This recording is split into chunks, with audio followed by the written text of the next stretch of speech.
he succeeded. He was successful in just using his mouth to get the man off.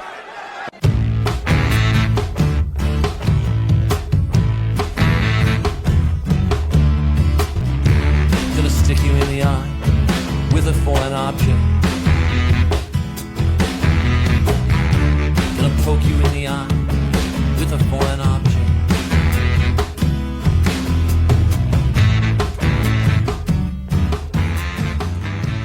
Hello, everybody, and welcome to the first annual Blue Thunder Nods end-of-year award ceremony. I'm your host, Billy Sullivan. With me, as always, my dad's favorite podcast host, Frankie Ortega. Happy New Year, everyone. Happy New Year. Happy New Year to you, Frankie. And Happy New Year to all of you guys and the wrestling world writ large. Last week, well, 3 days ago, we did our matches of the year. Today, what we're going to be doing is giving out specialty awards, our wrestler of the year, and then a slew of more like esoteric little awards that Frankie and I came up with over the course of the last week that kind of covers the year in wrestling. Speaking of the year in wrestling, Frankie, what did you think? Just generally, what were your thoughts on the entirety of the year of 2024 in professional wrestling? I thought it was a great year for wrestling. Right now, it kind of seems like all of the major promotions are firing on all cylinders. I thought it was a huge bounce back year for AEW.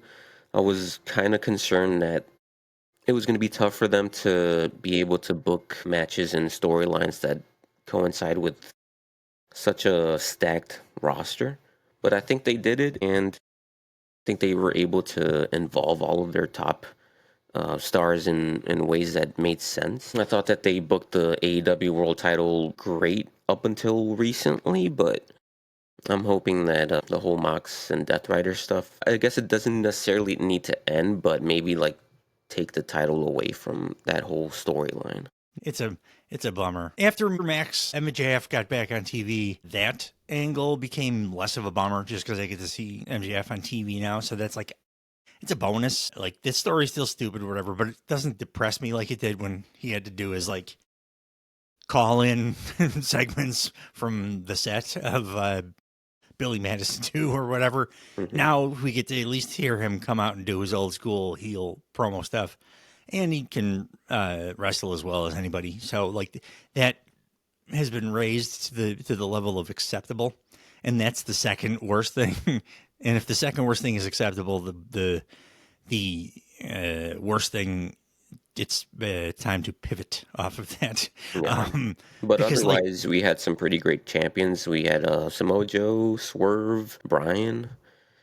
I would say the best year for the AEW World Title.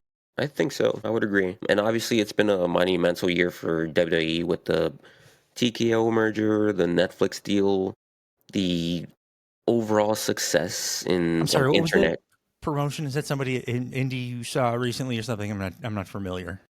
What's that? I said, what was that promotion? Is that a indie thing you saw? Oh no, it's been a monumental year for WWE. Who's that? I'm sorry. I don't. Is it like a kid show or something? No. I'm sorry. I don't have time to watch all wrestling. You might want to tune into Netflix next week. Yeah. Okay. Is it gonna? Have they got the buffering? I tried to watch that Mike Tyson fight, and that was a nightmare. So I don't know. I don't know if I want to deal with that. Yeah. I only subscribe to Max and Shudder, anyways. Yeah. I kid people. I kid. WWE is fun, except for Seth Rollins. WWE is very, very fun with lots of great talent.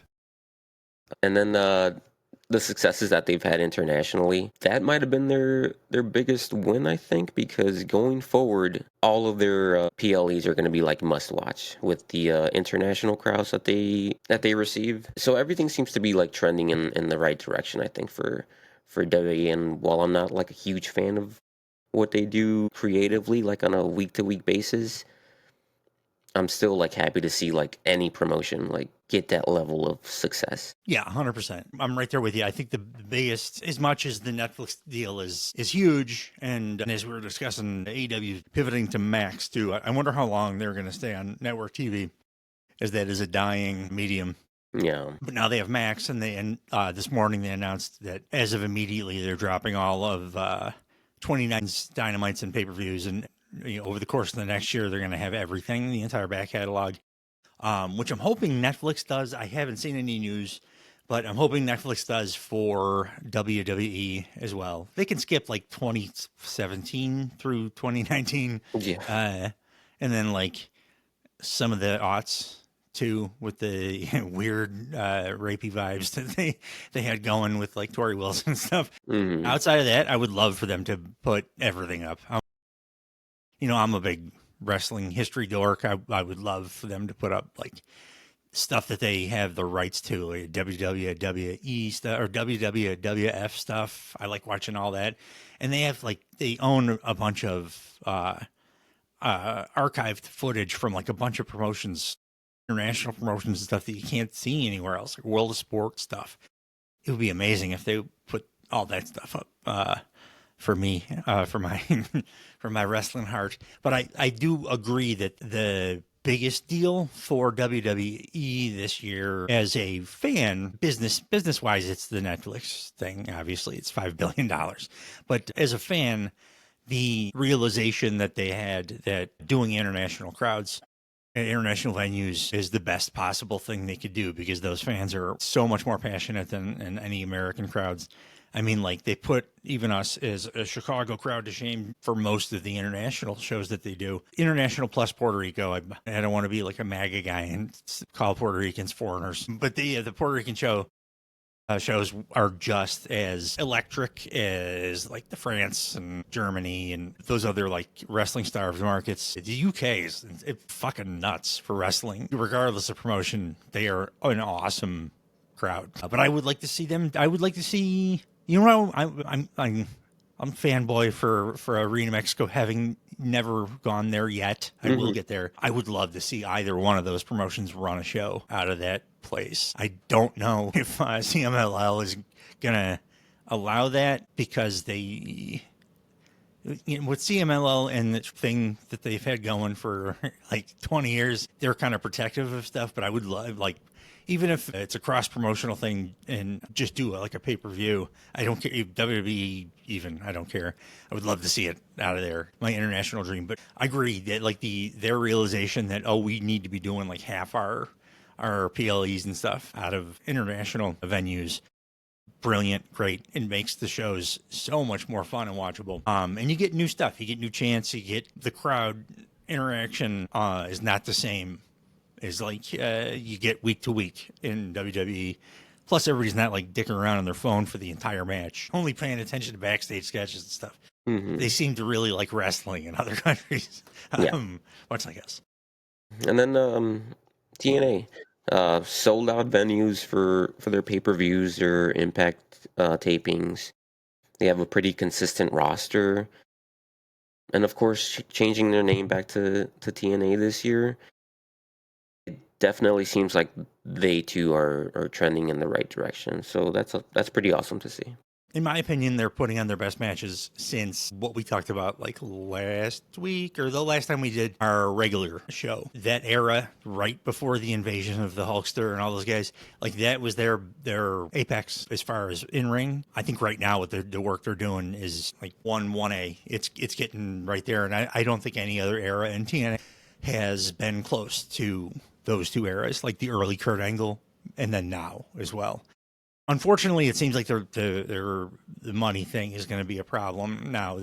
Just in the last week or so, they've lost some talent. But now I can't believe I'm saying this, but I kind of trust TNA to be able to replace that or elevate people now more than I would have maybe 2 years ago, year and a half ago. Yeah, the wrestling's great. And then as far as my thoughts on AEW, 2024 has been absolutely phenomenal. I thought 23 was kind of dog shit, and it actually had me internally concerned about their future, because I thought that Tony Khan kind of lost the thread as far as how to book. And I mean, he's always been a great matchmaker. He always will be, but like, I don't know what was going on. He had too much stuff on his plate or whatever, but 23 was just absolute clusterfuck, and kicked off the year in 24 by acknowledging that and then making some changes. Aesthetic at first with the tunnels and the change of the set in general to something that more resembled like the 2019 initial AEW. But they were still suffering from some of the like weird booking stuff at the early part of the year. But then as the year progressed, it was very 1996 WF to me. Whereas, or I'm sorry, 97 to me, where like, yeah, the TV ratings, which I can't wait for the internet trolls to have no ammunition coming up soon because everything's streaming. So go fuck yourselves. You have nothing to post about, you bad faith wrestling hating dorks. Yeah, but Netflix is so much better than Max. Okay, fine, but neither one actually tells anybody how many people are watching anything. That's all internal. I don't know that Netflix is better than Max, by the way. There's like 6 or 7 things that are must watch for me on Max, and Netflix has like, I don't know, Bird Box. Netflix used to be the king of them all, and everybody has it, but they don't put as much great stuff on as they used to. Max doesn't have as much stuff, but they have this, I think, higher quality, which, hey, that's just like the promotions. He's bigger, more people watch it, but it's not nearly as good for any discerning artistic eye. Okay, I'll stop talking shit. I actually have on our list of awards today, I think you'll be surprised at my number of Fed award winners. But anyway, AEW just last thought, as the year progressed, really the feeling things, it was kind of cringy to me, but they did recapture it over the course of the year. And I compare it to 97 WWE because 97 WWE was actually better, or WWF to me was better than 98, but nobody was watching yet. They had to have that 97 in order for people to start watching in 98 when they blew up, got really huge. Most of the best story stuff was actually happening in 97. And that's what 24 felt like for AEW to me. I felt like they leaned way harder into what I'm looking for from them, which is a promotion geared towards people that are hardcore wrestling fans, or the term I prefer, pro wrestling enthusiasts. I want them only ever to be focused on us, regardless of age or whatever. The people that really, really, truly love pro wrestling, that's what that promotion should be there for. And WWE should be and is the best at doing shows that are broader, that are maybe not as intellectually challenging. And I don't even say that as an insult, but just broader entertainment like Marvel kind of stuff. They're great at big like spectacle promotion, that kind of stuff. And AEW is and should be focused on more subtle storytelling, but brilliance in the ring. And that's what this last year very consistently moved back towards, particularly with the world title picture up until the very last breath of 24. And as we discussed, hopefully that will not be that long lived. I'm a little afraid that I'm not going to fucking see that title until like July or August, Right. which is a bummer because I don't think you should ever have your world title belt off screen for that long. No. And I'm tired of pay-per-views ending with the worst part of the pay-per-view, which is going to happen again the World's End pay-per-view. So, but you know what? They fixed so many things in 24. I'm confident that that'll change. They'll alter it or abandon it and do something cool. Hopefully before late July or August. And speaking of changing things for the better, I think that even though for New Japan, if it kind of feels like they're still like in the middle of a slump, I think that I would argue that it's more of a rebuild era now. It does feel like that. They definitely did right by their IWGP Championship by having Zack Sabre Jr. win the G1 and win the title. So they need to change that belt, but yeah, absolutely. Zack Saber's the coolest champ. He's effortlessly cool. He's like a Guy Ritchie character. Yeah. So I love that. And then I wanted You to talk see the about, fucking Gabe Kidd shit? I'm sorry to cut you off, but it's on topic of what you were saying. You see the fucking Gabe Kidd is going in 2-footed on social media talking shit about AEW, which they have a like partnership with, so it's kayfabe, but it's awesome. He's fucking like talking shit on Tony Khan harder than anybody, and then like Eric Bischoff could ever imagine, because Eric Bischoff is not nearly as clever as Gabe Kidd. hmm It's yeah, awesome. see, I and love it. that's another example of them highlighting like their future stars, because Gabe Kidd is a future star. Absolutely. That guy is such a good heel.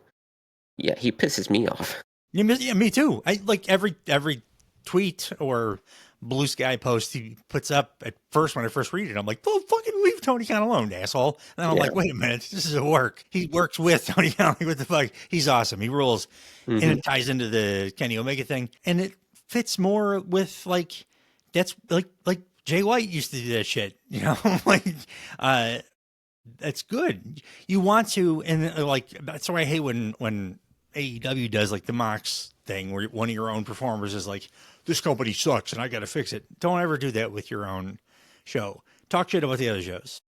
Yeah. Talk up your own show, and that's what Gabe Kidd understands is what he's doing. That's yeah. I'm this last third of the year, maybe quarter of the year for NJPW has gotten me kind of excited for as long as Tony Khan stops stealing their talent. That's why I don't want to see ZSJ signing. I don't want to see Zack Sabre is all elite graphic anytime soon. Because Yeah.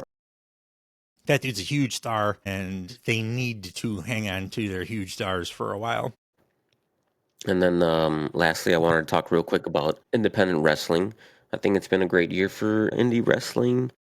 I'd be lying if I said that I know that I'm like super caught up on everything that's been going on in independent wrestling, but I do go to like a fair share of Chicagoland shows, and like I can tell you like firsthand that these shows aren't like these shows aren't just like filled with like amazing talent. The atmosphere is also like awesome, and it seems like more and more people are showing up to the shows and Show I went to with you, packed house, sold out. super fun atmosphere. Speaking of, did you see Kevin Knight is a free agent? Like announced that on social media. So I'm thinking we're gonna see either Kevin Knight has signed whatever that developmental thing with WWE, or Kevin Knight is all elite, which is, I guess he was under contract with New Japan. I didn't even know that. What the hell? I lost my. Can you see me? No, What the fuck? be right back. Hey, I have a question. Is our honorable mentions the Blue Thunder nods, or are the winners the Blue Thunder nods? I just name of the show. Okay. I just thought it was fun to do some kind of wordplay. Okay. Evidently, my phone was not charging last night, so I had to swap out cameras real quick. This one is not as pretty, not because the camera's not as good, but because I don't have any of the presets set up. So I'll have to edit that chunk out and have a little bit of a jump cut, but people will survive. Where were we? Indie wrestling, you were talking about Kevin Knight being a free agent. Yeah. Because he announced it on social media, it makes me worried that he's gonna join one of the big ones, and I really liked watching that guy. And I agree with you. Indie wrestling right now seems to be like in a recovery period, on an upswing kind of thing, after like getting raided by mostly AEW, but both big promotions. There was kind of a downturn in talent after like the big NXT Black and Gold thing, and then AEW came in and just signed every indie talent that was left available. But it seems like it's building back up. Hopefully, guys like Kevin Knight will stick around for a while on that scene. But yeah, definitely enjoyable, like atmospheres and stuff. It does. I'm looking forward to the one in January that we're gonna go to. Yeah, House of Glory. Yes, yeah. I can't ever remember the names of all these different promotions / shows, but should be fun. Card looks good. With that, you want to get into the awards? I didn't do honorable mentions per se, or very many, for all of these. I just figured for me, and you can do like your list of honorable mentions and then the award if you want. I'm going to talk about the winner and then mention, and then these so and so were people that I considered for the award, and I went in this other direction because. So I figured that's how I'll do my honorable mentions for these, since we did a more like regimented list of honorable mentions for our match list. That show, I was a little bit more like I wanted to be. Don't want to say professional, but I wanted to be like more specific because my wrestling nerd heart cares more about the matches than anything else. So I wanted to be very like, this is why this is better, and this is why this didn't quite make the list. So like my honorable mentions is going to be a little bit more loose and conversational. But if you would like to do yours exactly the same way as we did the matches, I enjoy listening to that. So I'm sure everybody else does too. Yeah, So you can do it then. I'll probably still do that. Okay. So our first award in the first inaugural Blue Thunder Nods End of Year Awards is Unsung Hero. So kind of the underdog, like somebody's maybe not regarded as highly as they should be, according to us. That flies under the radar a little bit. Frankie, who did you? I'll probably just ask you for each of these since I'm rolling this along, and then I'll do mine after each one. So, who's your unsung hero for D4? All right. Do you look at an envelope or something you can? Alrighty, so bear with me because I do have a bunch of honorable mentions for this one, just because to me it's obvious that my favorite type of wrestler is that like underutilized underdog type. So I'll start off with the WWE guy because I think this is the only one I got. I will bear with you for 20 minutes to 30 minutes for each of these awards if you want me to. I very much enjoy listening to this stuff. So, yeah, sorry. Cool. Go ahead. So I got Chad Gable, Samoa Joe, Christian. Can and an unsung hero be the world champ for half a year? Yes, believe it or not, yes. Samoa Joe, Christian, Hangman Adam Page. All of these guys are like amazing, top stars, but like, I don't know. To me, it's like they're so good that I still see them as underutilized. Athena, ROH Women's Champion for like the whole freaking year. Pac, Willow Nightingale, Lee Moriarty. He really is underutilized. Has he been in Ring of Honor? Where did he go? He's one of mine. I'm not fucking subscribing to Honor Club. Sorry, no. Tony. I'm like him. So like I missed this stuff. Yeah, put him on TV. Yeah, please. I got Claudio, Konosuke Takeshita. Takeshita is a guy who I would have like given him the award to, but I do think that he has gotten some recognition, especially by winning the international championship, and like he's being sent to like the New Japan shows for a reason. I think he is finally viewed as like one of the top stars in AEW. So he's an honorable mention. The Beast Mortos, the guy freaking loses so much, and yet everyone loves him. He's starting to come. He's coming into it though. This the C2, and even prior to the C2, he was getting some shine on AEW TV. Yeah. So I think he's got a big 25 out of him. Brody King, and my last honorable mention is Chris Statlander. I hope she's not an honorable mention next year, man. She needs to be the top of that. And then, so my award goes to Mark Briscoe. In my opinion, Briscoe has all of the qualities to be a star in any promotion. He's the definition of a workhorse, constantly working like all the AEW shows, the ROH shows, pay-per-views. He's got great versatility, being able to work amazing singles matches, tag matches, trios, you name it. I'll tell you what, he can talk you into an arena too, boy. Yeah. He's charismatic as hell. He can bring comedy, drama, intensity into all of his promos. And even though this year he won the ROH title for the first time ever, one title is not enough for the quality that he brings to AEW. An AEW title too, like a big one. When I say big one, I mean the fucking one that Moxley's hiding from us right now. Put that fucker on him. Him and Eddie Kingston both need that moment. I'm getting the vibe that Eddie's coming back soon, which is very exciting. Sorry, Stus. Shout out Stus. But Eddie brings something to that program, like a level of authenticity, and like he has the hearts of the fans, and that's exactly what Mark Briscoe does too. He's like the Northeast hillbilly version of Eddie Kingston. Same like authentic, scary, like although much more talented in the ring than Eddie. I love you, Eddie, but Mark's more talented in the ring. But they both are two of the best promos in the history of the game. And yeah, I want both those guys to carry the big belt for a short time. Again, as always, my opinion on babyface, as Cody is showing us right now, boring when a babyface is holding the title. Because then you're just like waiting for the other shoe to drop. Because when's the good guy going to lose? I always like the chase. But I want that moment for Eddie Kingston. And more importantly, for your guy, Mark Briscoe. Yep. Let's hear yours. So we had a couple of crossovers with. I went in a different direction. I wanted to go a little unconventional with this one because it's the most unconventional award on our show today. There were a couple of crossovers. I did have Athena and my boy Brody King mentioned. I'm hoping either for a big singles run for him in 25 or like. Really, my dream is some kind of team up with Darby because I think those guys have incredible chemistry, both as adversaries and allies, and they're boys, and they share a similar outlook on life and wrestling and stuff, and I would love to see that even a short run of the big man, little man tag kind of thing with them. I think they're great together. Yeah.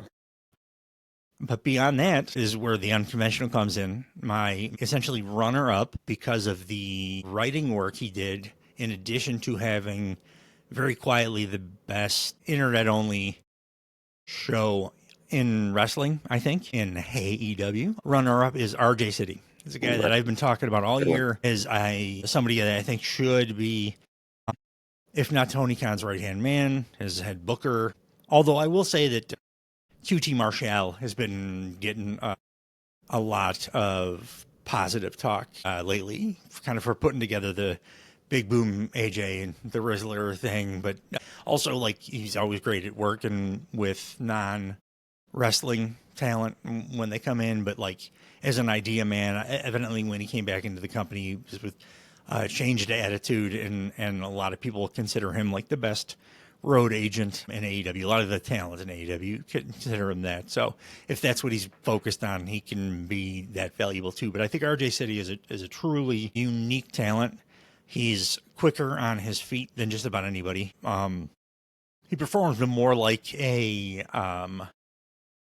sketch comedy performer, like an improv guy.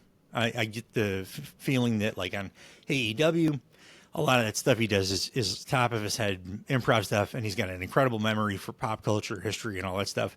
And then the fact that it came out that he's really the guy that put together the absolutely incredible Tony Storm and Mariah May thing, that shows me that like this guy understands long-term booking, not a Tony Khan 3-year long-term booking, but like true long-term booking to the point where like when the turn happens, it's surprising and it's gut-wrenching, which is what you really, really want, because then you want to have that elation when the good guy comes out on top.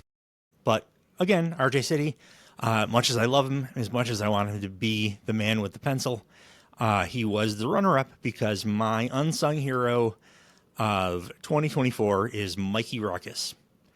That dude is one of the most important components to all elite wrestling. He's the John Williams to Steven Spielberg.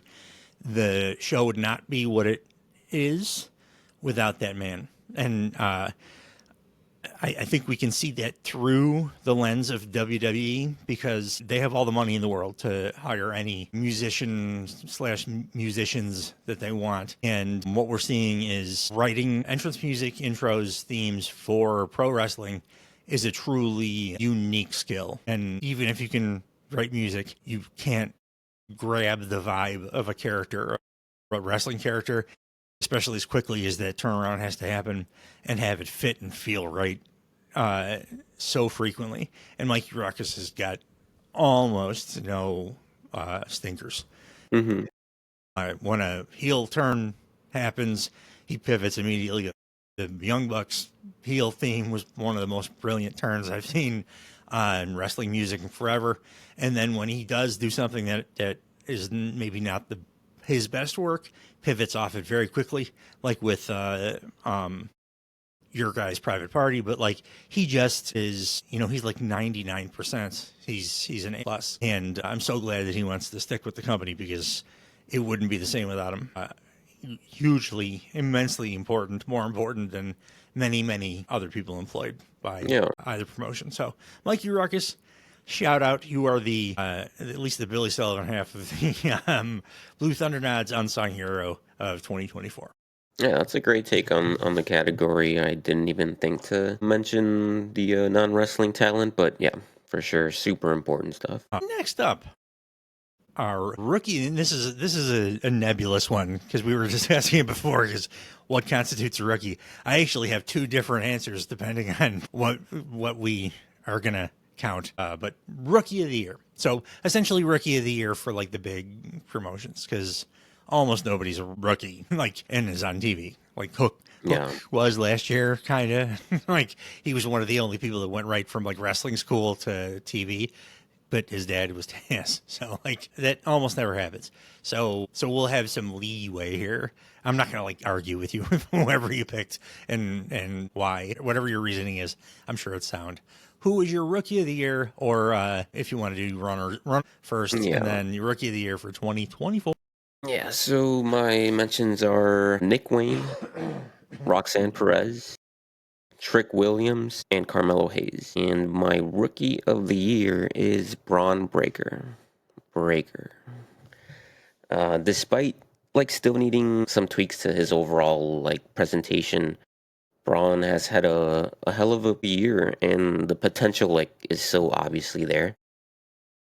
He's had a really great run on the main roster with 2 title wins. He's been able to work with like quite a few like top WWE superstars, and I feel like he's just been able to maintain that momentum that he had from NXT better than any other NXT call up in a long time. I agree completely. I didn't include NXT, otherwise Braun may have been my pick too. I didn't think of that because it was his show that I watch. So like I've been watching him for the last couple of years. But you're right, it's developmental. That should not count. So like, but yeah, you can't argue with Braun. He's awesome. I don't love the way that Triple H has been booking him. I wish that they would book him the way that HBK was booking him, because I think he's an awesome babyface, and I think he is way more talented than they are giving him credit for on the main roster, because they're giving him kind of basic "I'm a badass" stuff, and he has shown me like with the Wolf Dogs, but before that, even that dude's got all kinds of range. He's real funny in a cool way, not like a comedy wrestler Santino, as much as I love Santino. Not like a comedy wrestler kind of thing, but like he's got good timing. He's not dumb. He comes off as dumb on the main roster because he's doing the meathead gimmick, the feed me more stuff. I mean, and it'll come out, his personality stuff, but he's undeniably magnetic and charismatic, and he's got the ring stuff down. I would like to see him as his career progresses, and this is perfectly normal for a younger, greener dude. He struggles a little bit when his matches have to go past 10 minutes, but that can be said about most new talents, and I'm certain that he'll get better at that as it goes along. But like that dude has undeniably, more so than any other newcomer, I agree with you, he's got the it factor. Yeah, and I can't argue with that as your pick. I think that eventually they'll be able to take a step back with him and let him like be more loose with his character and maybe be funny. I think that right now the approach that they're taking is like, we gotta let like the casual viewers know that this guy is like a killer, and once it's like established, then they can take a step back, and let him be all of that. I think that's what they think. I think they underestimate their audience, and I think if you let Braun be Braun right away, people will be like, oh, this guy's fucking awesome. we don't need to make him Goldberg for 6 months first. Triple H still thinks that wrestling fans are dumb, so they're not. I talk to wrestling fans all the time. They're a lovely group of people outside of the airport freaks. They're a lovely group of people, and they have brains in their heads and can recognize when somebody's fun or talented or interesting.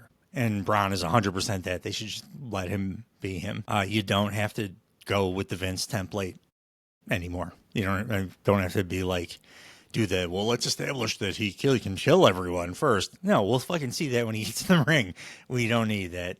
Just let him be him, because him is an incredible performer that can do all kinds of different stuff really well. And I'm very excited for when the leash is off and they allow him to be himself, because that's going to be super fun. Because he even is fun as with the stupid gimmick I have him doing now. Like, he's elevating that to, I still enjoy watching it despite my frustrations with knowing that he can do more. I still like it. I didn't like feed me more guy at any point.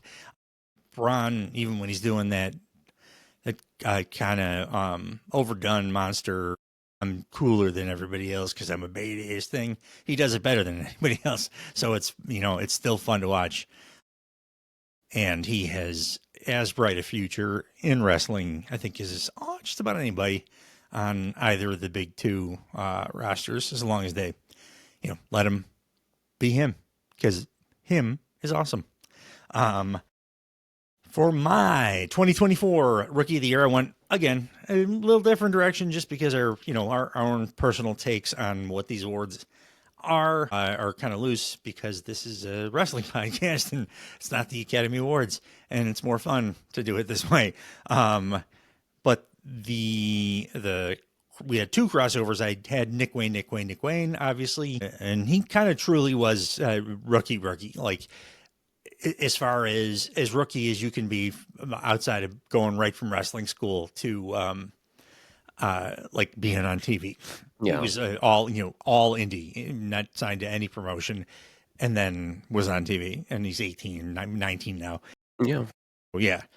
Carmelo Hayes also was on my honorable mentions. He, different than Nick Wayne, he was on TV, on smaller TV, but in their developmental. I think that, I think WWE has, between the two of them, and they do see things this way because they're both black guys. They saw Trick Williams as the bigger future star.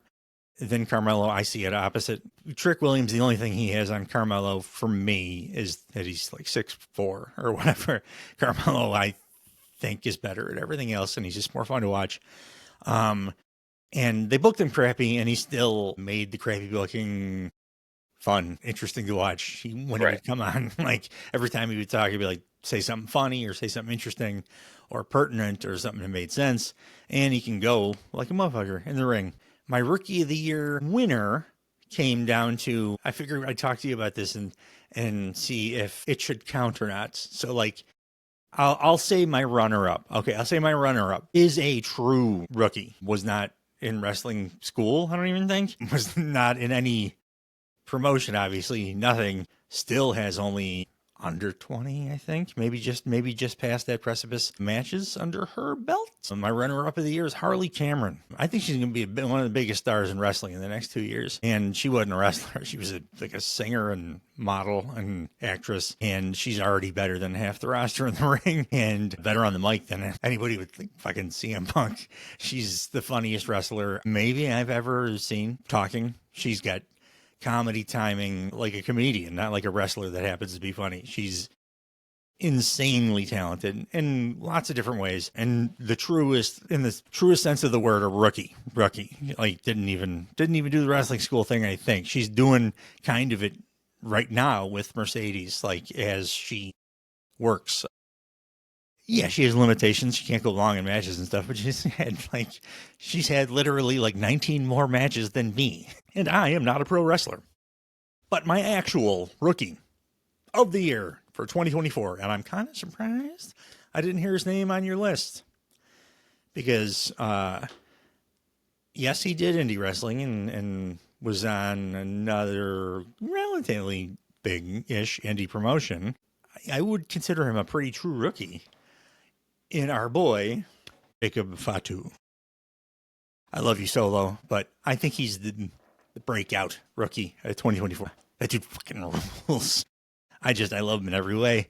I love the fact that his ceiling for in-ring stuff is higher than most in that promotion because, it doesn't necessarily have to be that high to be in WWE, but he's also got all the WWE stuff. The I Love You Solo stuff that he came up with, it didn't just get over immediately because it was awesome with him, but it helped Solo develop his character and their whole vibe and everything. And I think the Samoan Werewolf is absolutely the best rookie in major American pro wrestling this year.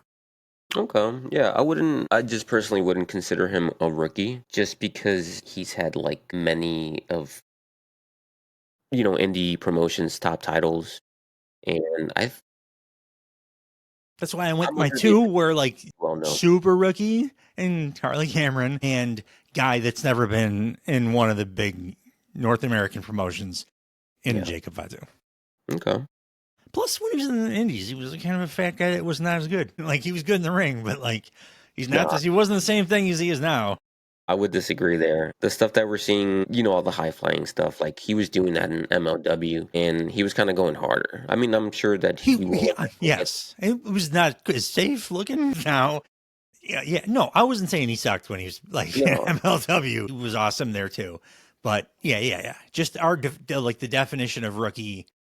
If you want to go big North American TV promotion kind of thing, Jacob Fatu. And if not, I'm perfectly happy with Harley Cameron as my rookie of the year pick. Beyond that, I've already named a couple of these. Best non-in-ring performer in pro wrestling for 2024. Who you got? Okay, I got a few. Paul Heyman. Paul Heyman is, of course, always going to be an honorable mention or the top spot. Don Callis, Prince Nana in this coffee. But my top spot goes to MVP. You know what? I almost didn't put MVP though on this list because technically he did have a wrestling match this year.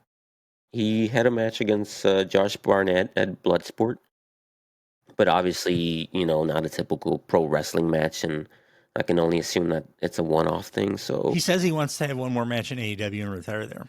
He said it in outside interviews and stuff. Yeah. I'm sure I mean, the guy's in great shape. He's more into the jiu-jitsu now, right? But he looks fly as fuck in a suit. So, and he's doing an amazing job, being a manager. So, obviously his future is there, or commentary, or really anything he wants to, because he's awesome. But yeah, I think he's the best manager right now, and honestly, the best manager in quite a long time. For sure. Can't say enough about his mic skills. His ability to be a talking piece for guys like Lashley and Shelton. I would say Ricochet, but Ricochet is kind of coming into his own. So he's gonna help Ricochet too. It's coming. He's just got a brilliant mind for wrestling too. It's a lot like Matt Jackson for me. It's I don't have any tangible proof, but there's a lot of circumstantial evidence that shows me that this dude could run a promotion kind of brain. Our lists and award are very, very similar in this particular category. As a matter of fact, my three honorable mentions are the same as yours. Heyman is Heyman, so I got to mention him. I don't think he had as strong a year in total as he did the year prior and probably the year prior to that. But the most recent stuff has been so brilliant that he's Heyman. He's always gonna be on the list. He's Paul Heyman. Don Callis is the AEW's Paul Heyman to me. He's a little bit more old school, classic, classy Freddie Blassie, heel kind of thing, which I appreciate. And then Paul Heyman, but they're similar skill sets, minds for the business kind of thing. And then Prince Nana, another honorable mention. He could have just done his dance behind Swerve. That I forget what match it was. Swerve annihilated somebody, and he just threw the frame. It was one of my moments of the year that absolutely ruled. One guy you did not mention, but was a very, very, very close runner-up, as a matter of fact. It was the last thing I did was swap out the runner-up for the winner here because of the variety of things that he did in such a brilliant way this year in 2024. My runner-up was Nigel McGuinness. I think he's the best colored guy going in pro wrestling, if not sports in total right now. I think he's the cleverest and quickest on his feet in the commentary booth. As much as I love Taz, I love all his catchphrases. I love his whole vibe. I think he's incredible. Nigel is almost too quick-witted for his partners in the booth. Sometimes they don't catch all his jokes because they're not as quick as he is and not as smart, really. And then when you add into that the stuff he did, like I know it's not a in-ring, but like the build to the in-ring stuff and like the promo stuff he did with the one-off with Danielson and the lead to All In and making his triumphant return, especially after watching that documentary from the 2010s on late aughts, whatever. Real tearjerker, the last of Nigel McGuinness. If anybody hasn't seen it, it's free on YouTube.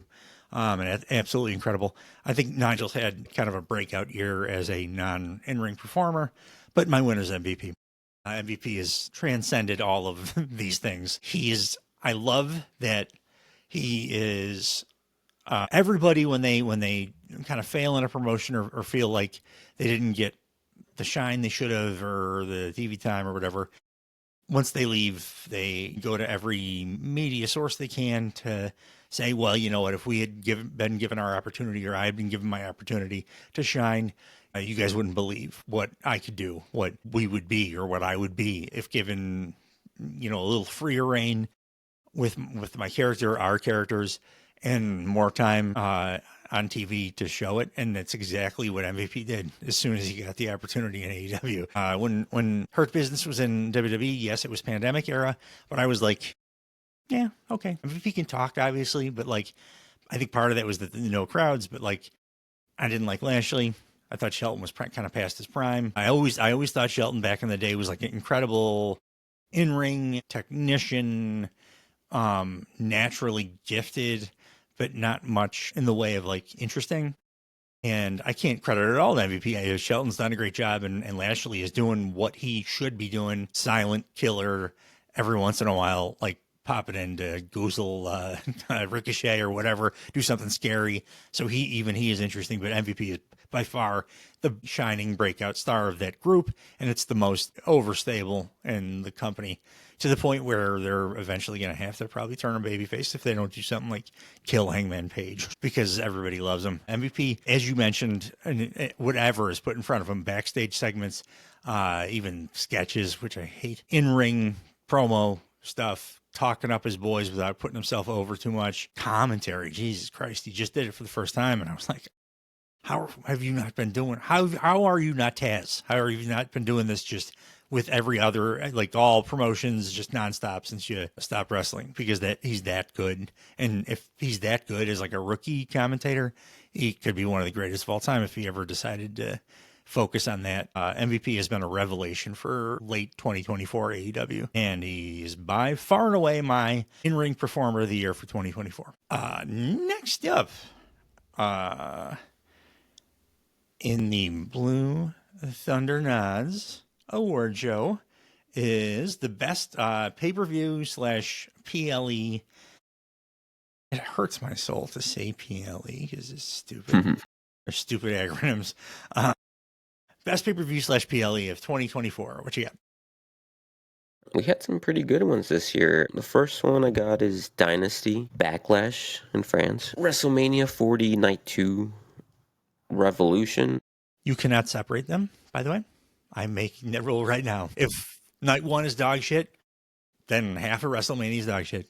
Sorry, I'm just kidding. I'm okay with separating them. What I'm not okay is giving like certain wrestlers, especially freaking Roman Reigns, to like a WrestleMania main events and Yeah, I was kidding. I was kidding about the you have to. I was just being a dick for laughs about the you have to separate them.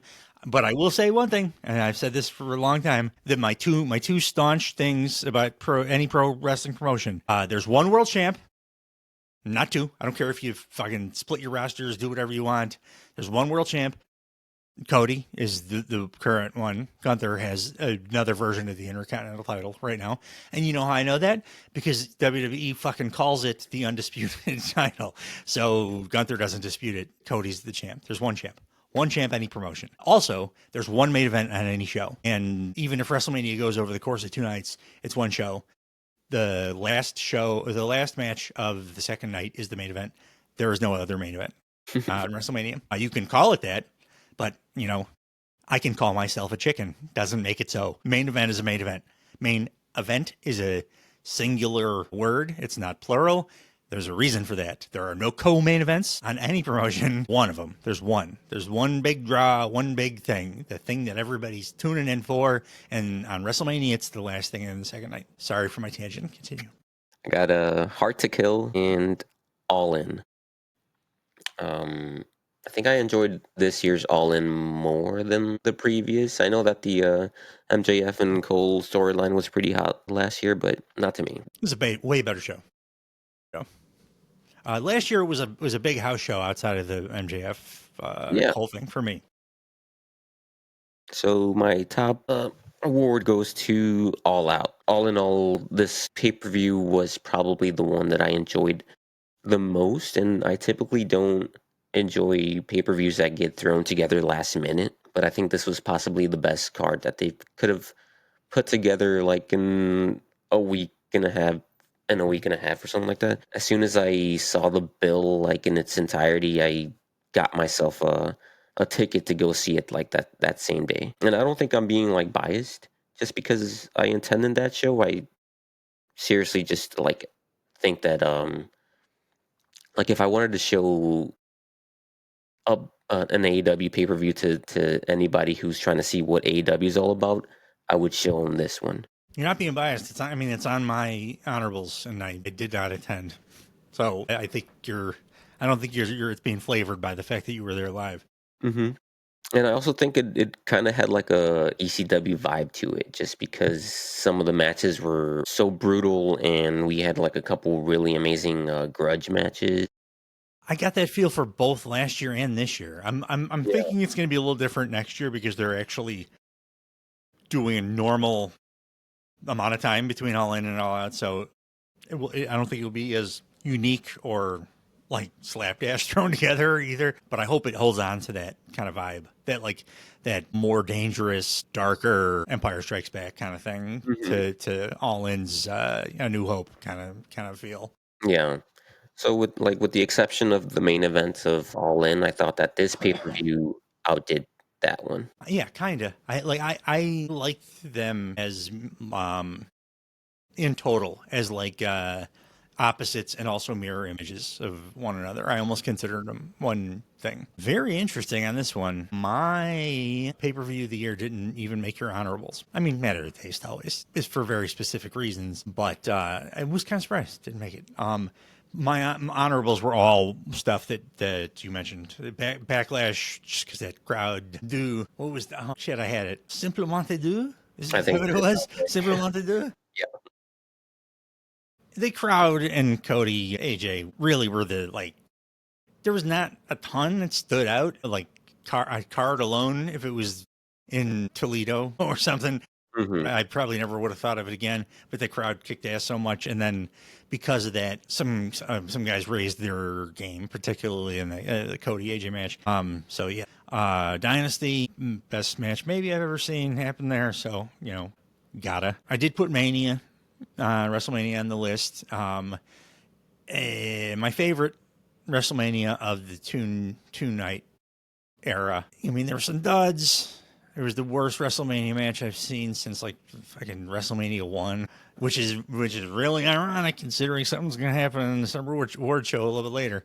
But as uneven as it was not nearly as uneven as most WrestleManias, and it entertained throughout.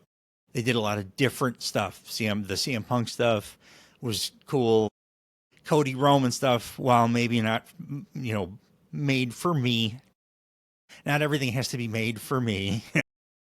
I'm not that conceited. And while not made for me, it was the perfect version of the thing what it was made for. It was the best sports entertainment thing I've seen. again, something that we'll see a little bit later in the award show that I did appreciate. I also included All In, All Out as a dual thing, as the New Hope and Empire Strikes Back, because I loved that, like that dichotomy, that All In was the hero show and All Out was all hope is lost in the best way possible. I would like to see, as much as I don't want to see All Out leave Chicago, honestly, I wouldn't mind seeing All In run Soldier Field or something. As much as I don't want to see All Out leave Chicago, I think it would be really cool to do a pay-per-view at a tiny little venue, like specifically Hammerstein Ballroom, because just watching that this last week, I was rejuvenated with that ECW vibe. That place is awesome, and I loved watching those shows there. And it would be really cool for like the hardcore, dark, kind of sad but exciting show to be done at the Hammerstein. That's just a thought I had. They're not going to do it because they can't make enough money there with 1,000 people or whatever. I mean, one of my favorite WWE pay-per-views has been One Night Stand. Yeah, of course, because it's one of the best of all time. Yeah. So there you go. Small venues rule. Yes, they do, especially interestingly laid out small venues like Hammerstein with those walls going up of people just on top of the ring. I would love to see something live there, because even if you're in the fourth, whatever stanchion, I don't even know what to call those. They're like kind of like balconies or whatever. You're on top of the ring, so you're looking down, and with all the like incredible high flying spots and stuff that they do in AEW, that'd be really cool to see it from a different like perspective. Yeah, I don't want to see another one of those stupid like NXT shows at the ECW arena where you can't tell that it's the ECW arena. Yeah, it looks just like a shitty like arena in Oaklawn or something. Like no, Hammerstein is it. And it's got a cool name. It's the fucking Hammerstein Ballroom. ECW Arena was called like the 147 Arena or whatever because it was the street it was on, and it was just a piece of shit that Hammond could afford. Hammerstein's got like personality, and it's interesting. It's a ballroom. Yeah. It's like, it reminds me of some of the cooler concert venues that I used to go to back when I was a maniac in my 20s, like the Aragon Brawl Room and, Metro and all those places had that feel. Anyway, past Hammerstein, my pay-per-view of the year, AEW Revolution 2024. It was the only wrestling show I can remember since I was 8 years old that didn't just elicit a tear from me. It made me cry, like full-on ass cry at the end of the show. So it was going to win regardless of that. I mean, regardless of anything else, because of that, I wept. I thought it was the most perfect send-off to a incredible wrestler, and by all accounts, incredible guy that I've ever seen wrestling promotion do. The guy that he mentored over the course of this match, the guy that he mentored for the last several years, doing something, putting his body on the line to a degree he never had before, specifically to honor this man who'd done so much for him. The Young Bucks playing their role so perfectly. It was the best closer to any show I've seen in forever. And again, like I said, made me cry. Plus, on top of that, it was the best BCC match, in my opinion, that they had in the course of their entire existence against FTR. We got Joe versus Hangman versus Swerve, and Ospreay Takeshita, which was one of my favorite matches of the year. And Will Ospreay's coming out party. So early in the show, I got to see what AEW Will Ospreay was going to be, and I was like, holy fucking shit, this is what AEW Will Ospreay is going to be. It was magical.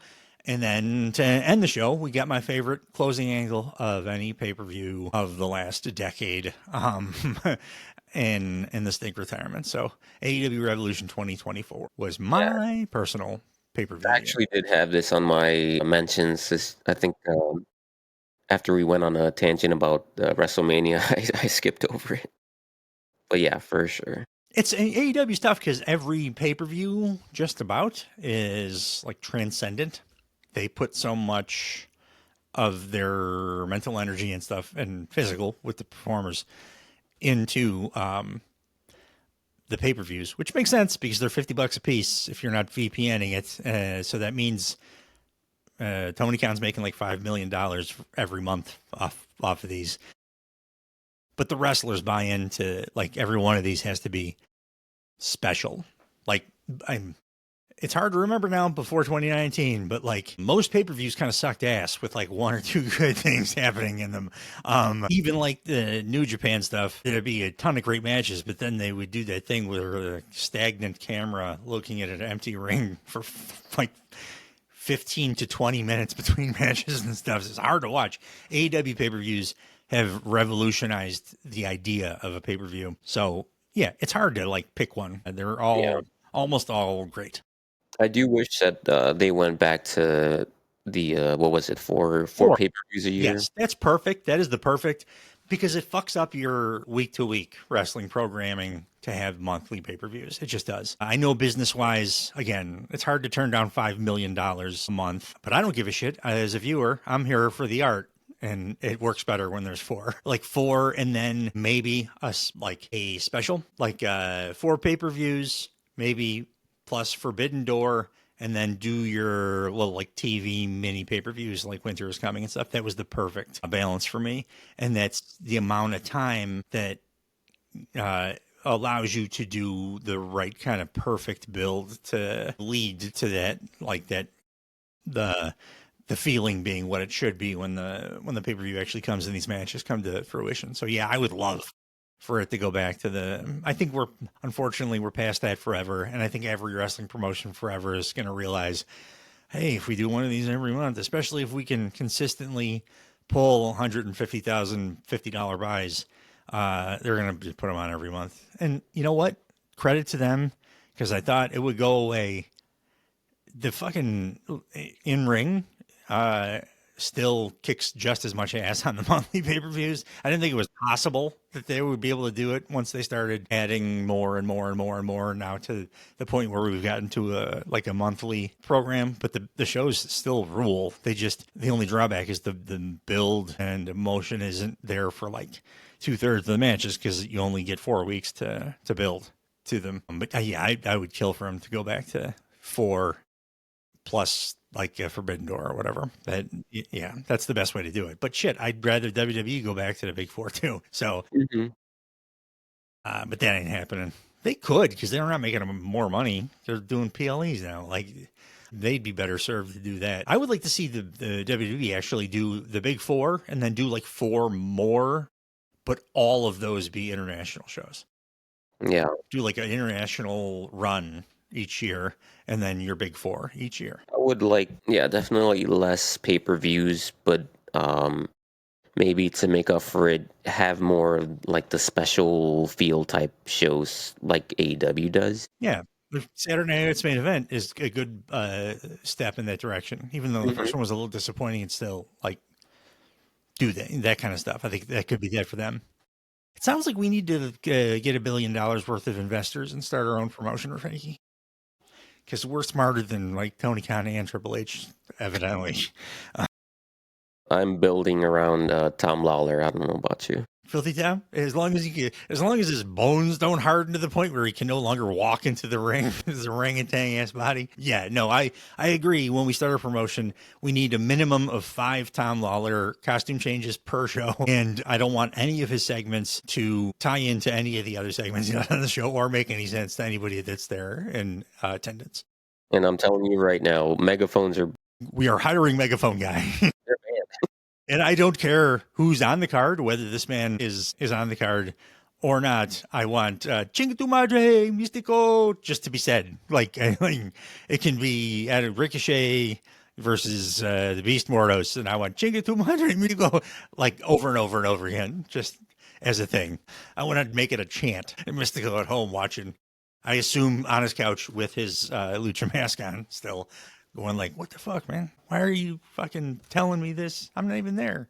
I retired 2 years ago. What the fuck? But oh shit, I forgot my paper because it's on the next page of my notes.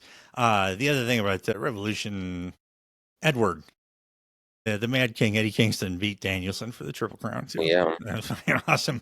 Yeah, what a show it was. Next up, best title reign of any kind of 2024. All right, my first one is Ospreay's international title reign. Perfect title to win for him in AEW first. He had some amazing matches. My God, Adam Copeland's TNT title reign. I also enjoyed his that's a good one. Weekly like open challenges. And I got Cody's WWE title reign. Honestly, I don't care what anyone says. I like it. I I think that liked it's it for the first week. just for the overall like image of the company for this year, I feel like it's a proper title reign. I feel like it's just a proper representation of the company to have Cody hold on to it. And I mean, what would make that title reign better? You know, like it's he's done the best he possibly could, I think. What would make the title reign better would be if he would have lost it to Kevin Owens at Saturday Night's Main Event. Yeah, and that was like, on December, so like it's been a good title reign. He's been a great babyface champ. I'm making faces and talking shit. It's real hard to be a white meat babyface champ, and he's doing as good a job as you can possibly as that character. I agree. And like every kid in the world bought the belt and wears his shit. But Yeah. I'm So 45-year-old man who likes calls himself a wrestling enthusiast. It's not for me. But yeah, he's doing good. but my top spot for the title reign is actually a babyface who had the title for a good amount of time this year, and that's Swerve's AEW title reign. Is he? I agree, babyface, but the qualifier I put on it, I think, is the very most important thing. White meat babyface. Yeah. Stone Cold was a babyface, I guess, but he was a great champ because he was not a white meat babyface. The Rock was a babyface as a champ, but not Hogan. Cody's trying to do the Hogan Cena thing better than Hogan or Cena ever did it. So, like, yeah. But Swerve got some edge to him, and he understands pop culture, and he's like, Yeah. Great call. Yeah, I think that Swerve was a guy who, like on paper, probably wasn't meant to be world champion this year, let alone be one of the greatest champions in recent history, in my opinion. Yeah. I'm not even qualifying it. I think he's the best champ. Any And promotion. I can only imagine that this title reign meant a lot to black wrestlers and other people of color. I've heard people talk about it on his podcast and otherwise. Yeah. Absolutely. To Yeah, I thought have your very top guy, because it never happened, ever, anywhere. I thought that Swerve did an amazing job, like presenting himself as a proud first ever black AW world champion, but also presenting himself as a guy who deserves to have that top spot. Yeah. After so many years of being like underutilized, I think that a lot of the times when a like an underdog type wins a title, they still feel like a underdog.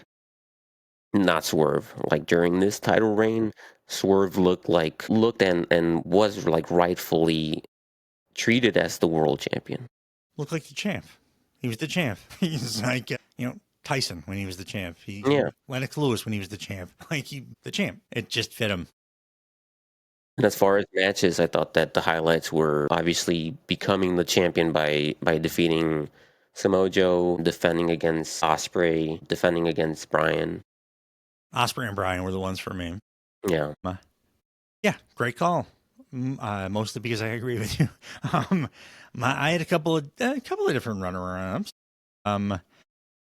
I had Athena just because it's as much as I want to see her on the main roster. It's been an awesome, dominant, and believably dominant title run for her in Ring of Honor.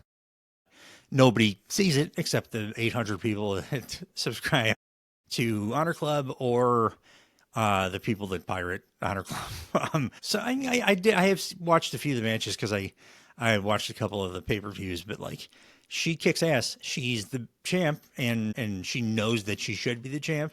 I love that she calls her underlings her minions and calls herself the forever champ, it's great. It's a very Christian-esque kind of thing. And then she backs it up in the ring. She's maybe the most talented women's wrestler that nobody sees. Mm-hmm. She's right up there with, Statlander, Mercedes, Willow, all that group. As soon as she moves up to AEW, Tony ever does it, she's right in that group. She's tier 1. But her title reign, great, like incredibly heel full heel title reign has been great, and a unique heel, one I've not seen before. Even though he was only champ for 3 months in 2024, I put Roman on there just because.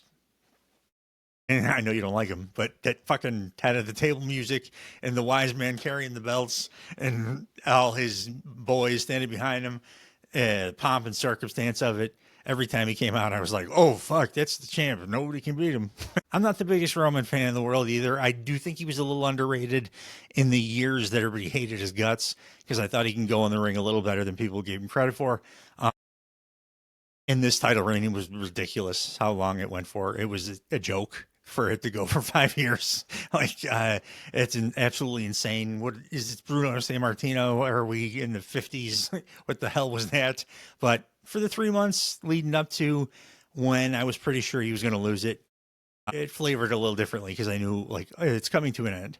So I watched it with a little bit more enjoyment. I was rocking to head of the table in my car and stuff at the time because I knew this was an end of an era, and I enjoyed it for what it was. And it was always cool to see the wise man. Mm. Yeah. It's cool to be a bad guy champ and have some schlub that works for you carrying your belts because you're too good for it. I always like that. But you know what?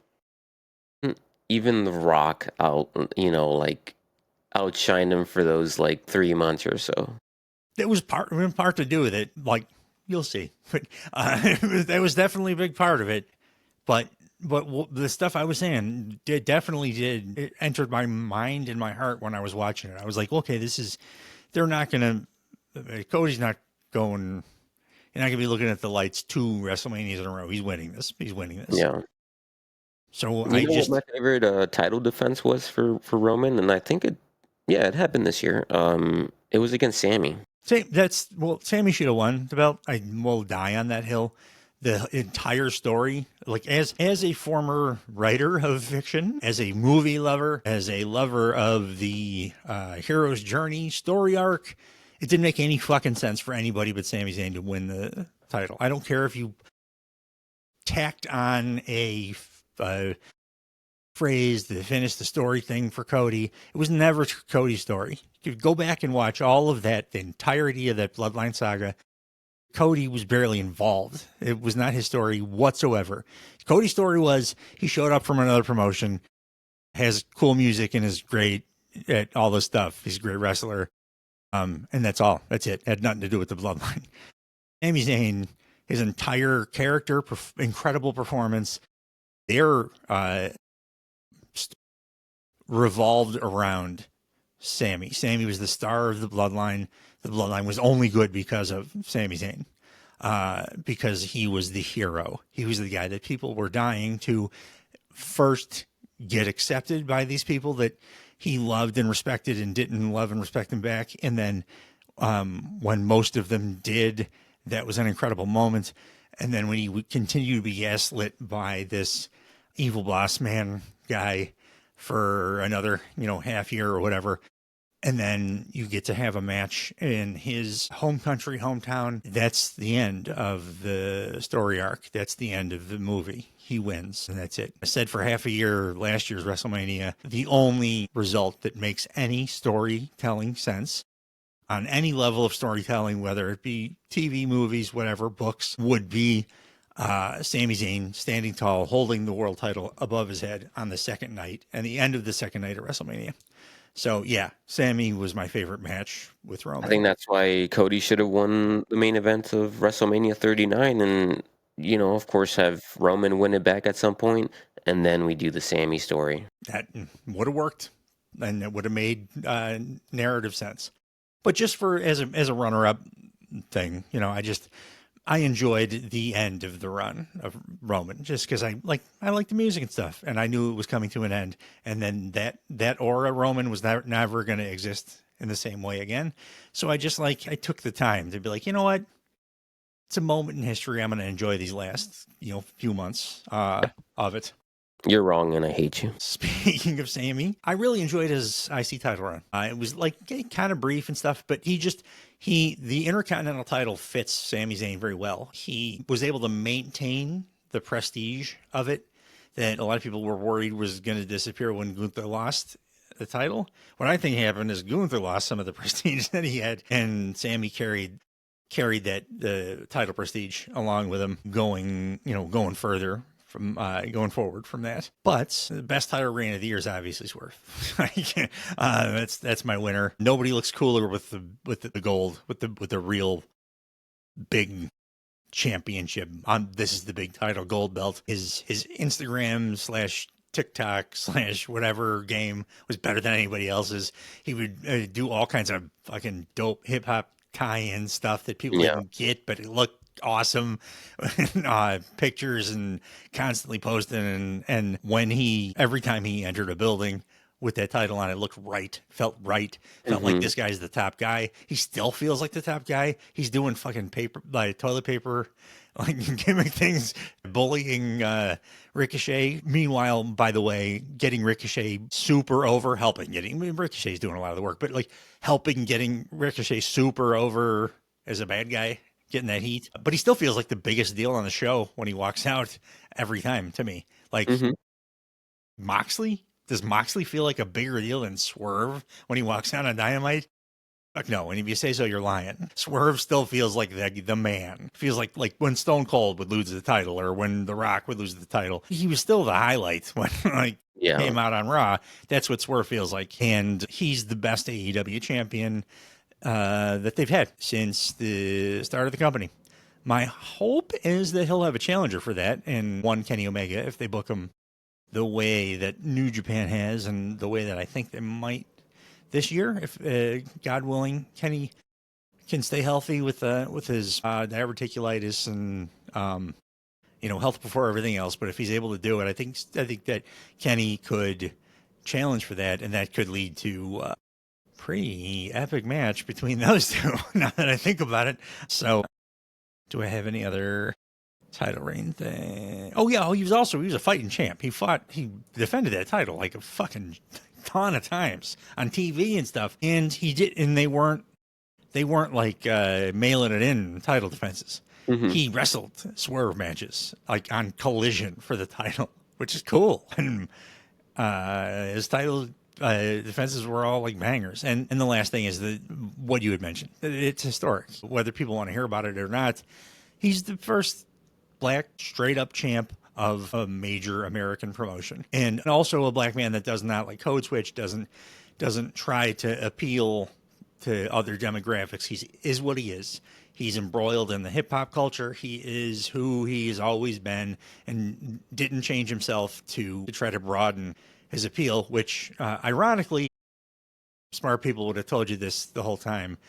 That's the best thing he could have done, because people liked him for what he was. And that was authentic feeling, and it still is.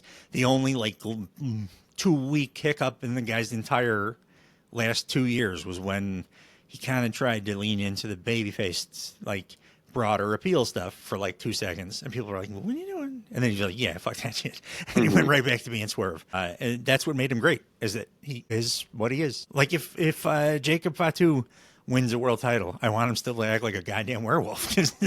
And Swerve is a hip hop guy, and he does a hip hop podcast where he has guests on that aren't even in wrestling and stuff. He's all over Black Twitter. That's what he is. That's what makes him cool, and that's what he maintained the entire time, and it made him the best champ they've ever had. Yeah. Have you seen the his recreation of the Kobe championship trophy in the locker room photo? No, I don't Where think. he's like, Kobe Bryant. Yeah, yes, that was awesome. That was super awesome. yeah, Swerve did his version, and it looks amazing. Great. Whoever his photographer is, by the way, because he did a few different the recreation things, and they all look incredible.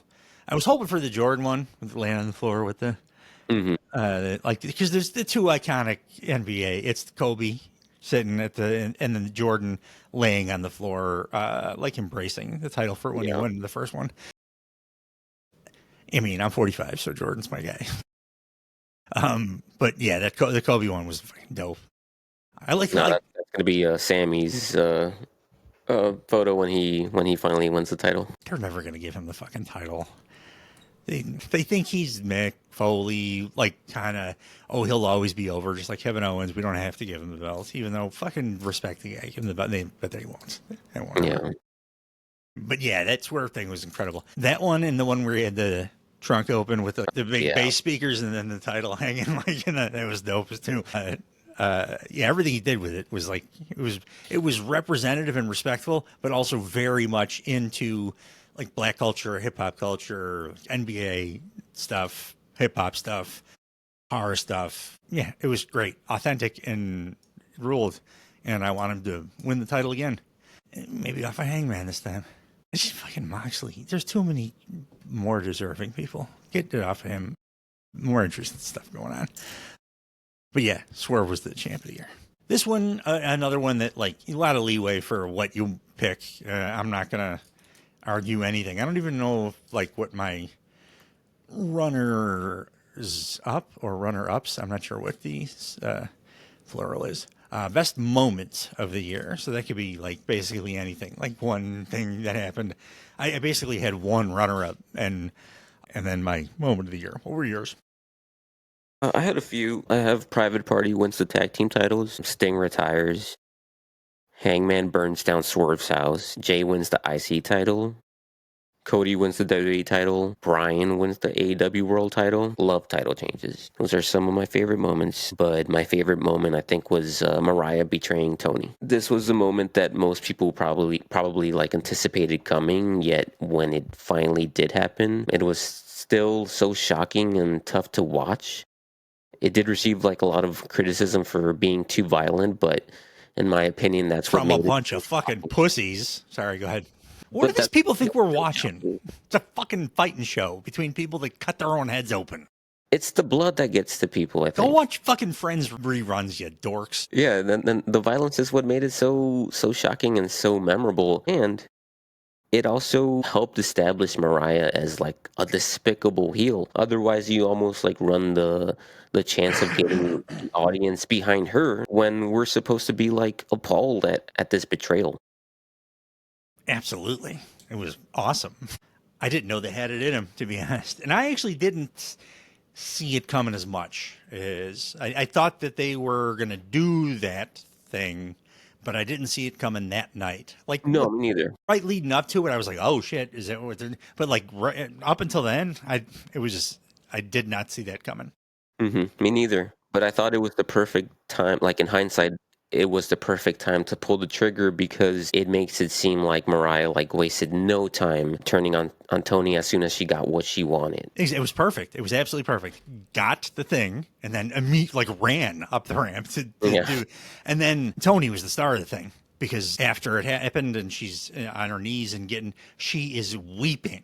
Like there, very few wrestlers are willing to be vulnerable to that degree, and her performance made Mariah feel like a fucking monster because she was weeping for this daughter figure, like not just like no, or I'm gonna get crying, like I'm absolutely devastated. I feel no other emotion besides devastation and sadness. Hang on, let me take in shortly after the angle happened. If the camera can pick up. It's hard to see. Still got Tony Storm's blood on her face. They did that photo shoot. It's going to be tough for them to match a moment like that for next year's or this year's Owen Hart tournament. Well, it'll be tough. It'll be pretty close when Tony Time wiggles her way in and reenacts it and fucks up Mariah. Tony or RJ City, if you're listening, you better fucking make it happen because that's a better idea than anything else you can come up with. It'll be tough to top that. If it's Tony doing the booking, we're getting Tony versus Mariah freaking Revolution or something. Yeah, or like one of those like winters come beach break. Yeah, we'll see a beach break on the under like the second to last match. Nah, I do think he trusts Tony Storm now to a degree that they won't do that. It'll be a big deal. I just hope they do what I fantasy booked because I think it's just better writing than anything else they could do. It will take I will say this: Tony Storm has proven herself as that level of performer as far as acting goes. It will take a little bit more from Mariah. I think Mariah's an incredible heel, incredible promo. She's awesome on podcasts and stuff. She's super quick witted. But acting chops wise, it's going to take a lot for us to buy that she believes that Tony Storm really believes that she's Tony time again. Hmm. But she could do it. I think she could do it. It's just gonna the first part of that angle was it was mostly Tony Storm. Mariah was great in the ring and she was great in the moments, the big moments, but the rest of it was all Tony. So Mariah would have to step it up a little bit in the acting chops department for that angle to work, but I think she could. So I hope that's what happens. For my best moments, Tony Mariah was actually my runner up. I went back and forth between two things a few times and I landed on another thing, but it was very, very close. I just wanted to mention that because I did think that was amazing. The other ones that I had as runner ups or honorable mentions, Hangman House. Did you see the alternate footage? Hmm. Holy Yeah. fucking shit. When it happened, I was like, how did they do this safely? And then I was like, I watched it a bunch of times. I'm a huge movie guy. I love practical effects, all that shit. And I was like, I don't think that they did an effect. I think they just lit a house on fire behind him. And then people are like, you're fucking crazy. There's no way they would do something that dangerous. And I was like, I don't see any way that this is not a green screen. This is not any new technology, or they didn't superimpose anything. And the way that the flames and the shadows were hitting Hangman and stuff, I'm like, he's right there. But then I didn't understand, how could you fucking sit in that seat and without making Hmm. any faces, just drinking your whiskey? So I'm like, I can't be right about this. And then they dropped last week the footage from just the other angle, and it was no, he fucking lit the house on fire. It was 4 feet behind him in a giant place, and he just sat there like a fucking psycho. Yeah, I It don't know was if Darby's doing incredible. That needs to be his Tron thing forever. I don't care. Babyface, heel. It's the baddest ass image that any wrestling company's ever created. Is so cool. That was on the list. The Sting, retirement, but also as a moment in and of itself, Darby going through glass was a moment. That was the first time in a long time that I was speechless from a spot. I mean, watching wrestling for 40 years now, I've seen a lot of fucking crazy spots. Darby going through the glass from 25 feet up. I was I'm like, is that real? Is it CGI? Yeah. How the fuck? That can't be.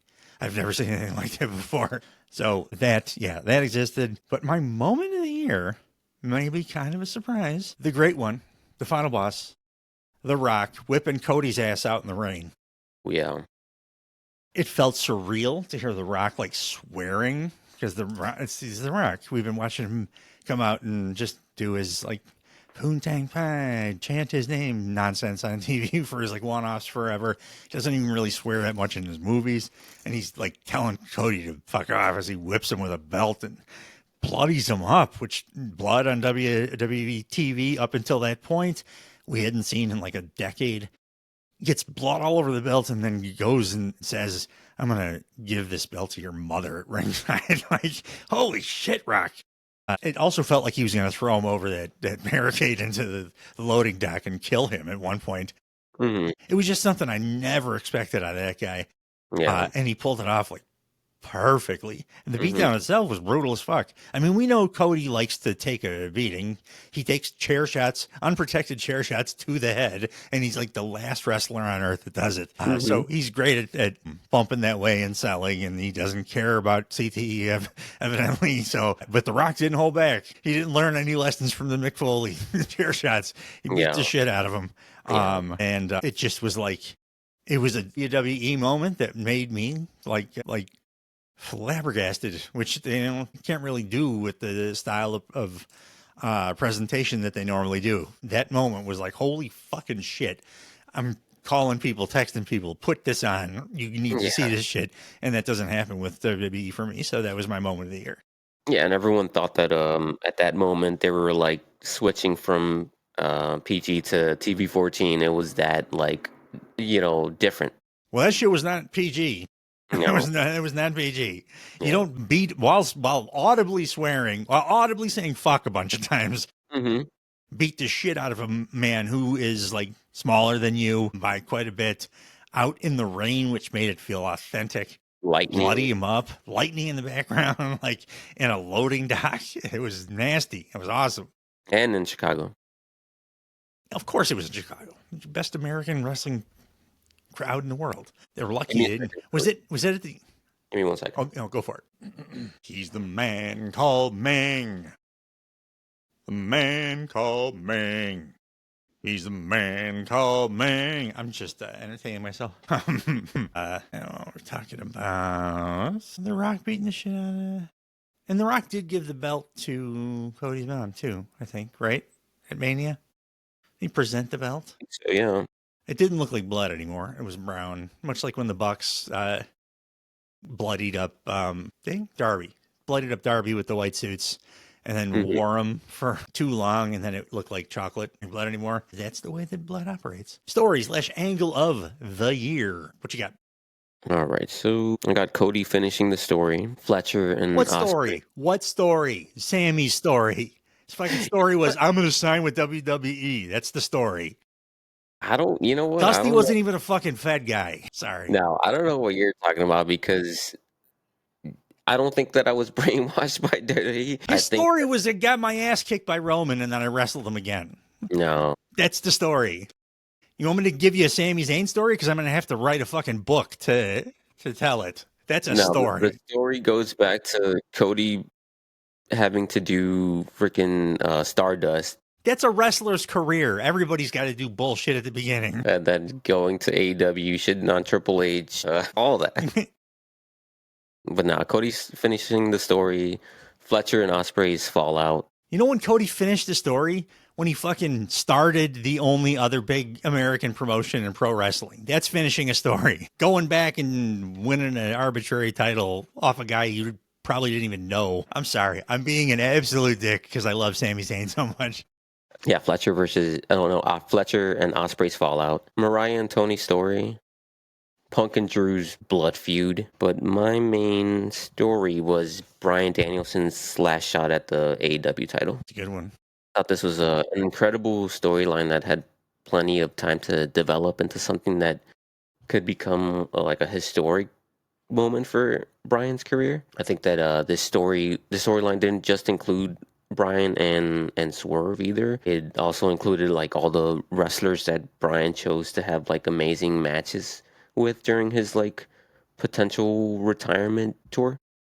Different kinds of matches on different kinds of shows. I didn't even think of this one because it's like a world title thing. So my stupid brain went like, well, no, it's a title thing. And then the stories and angles are a different thing. Like, but you're absolutely right. That might have won for me if I had thought of it that way.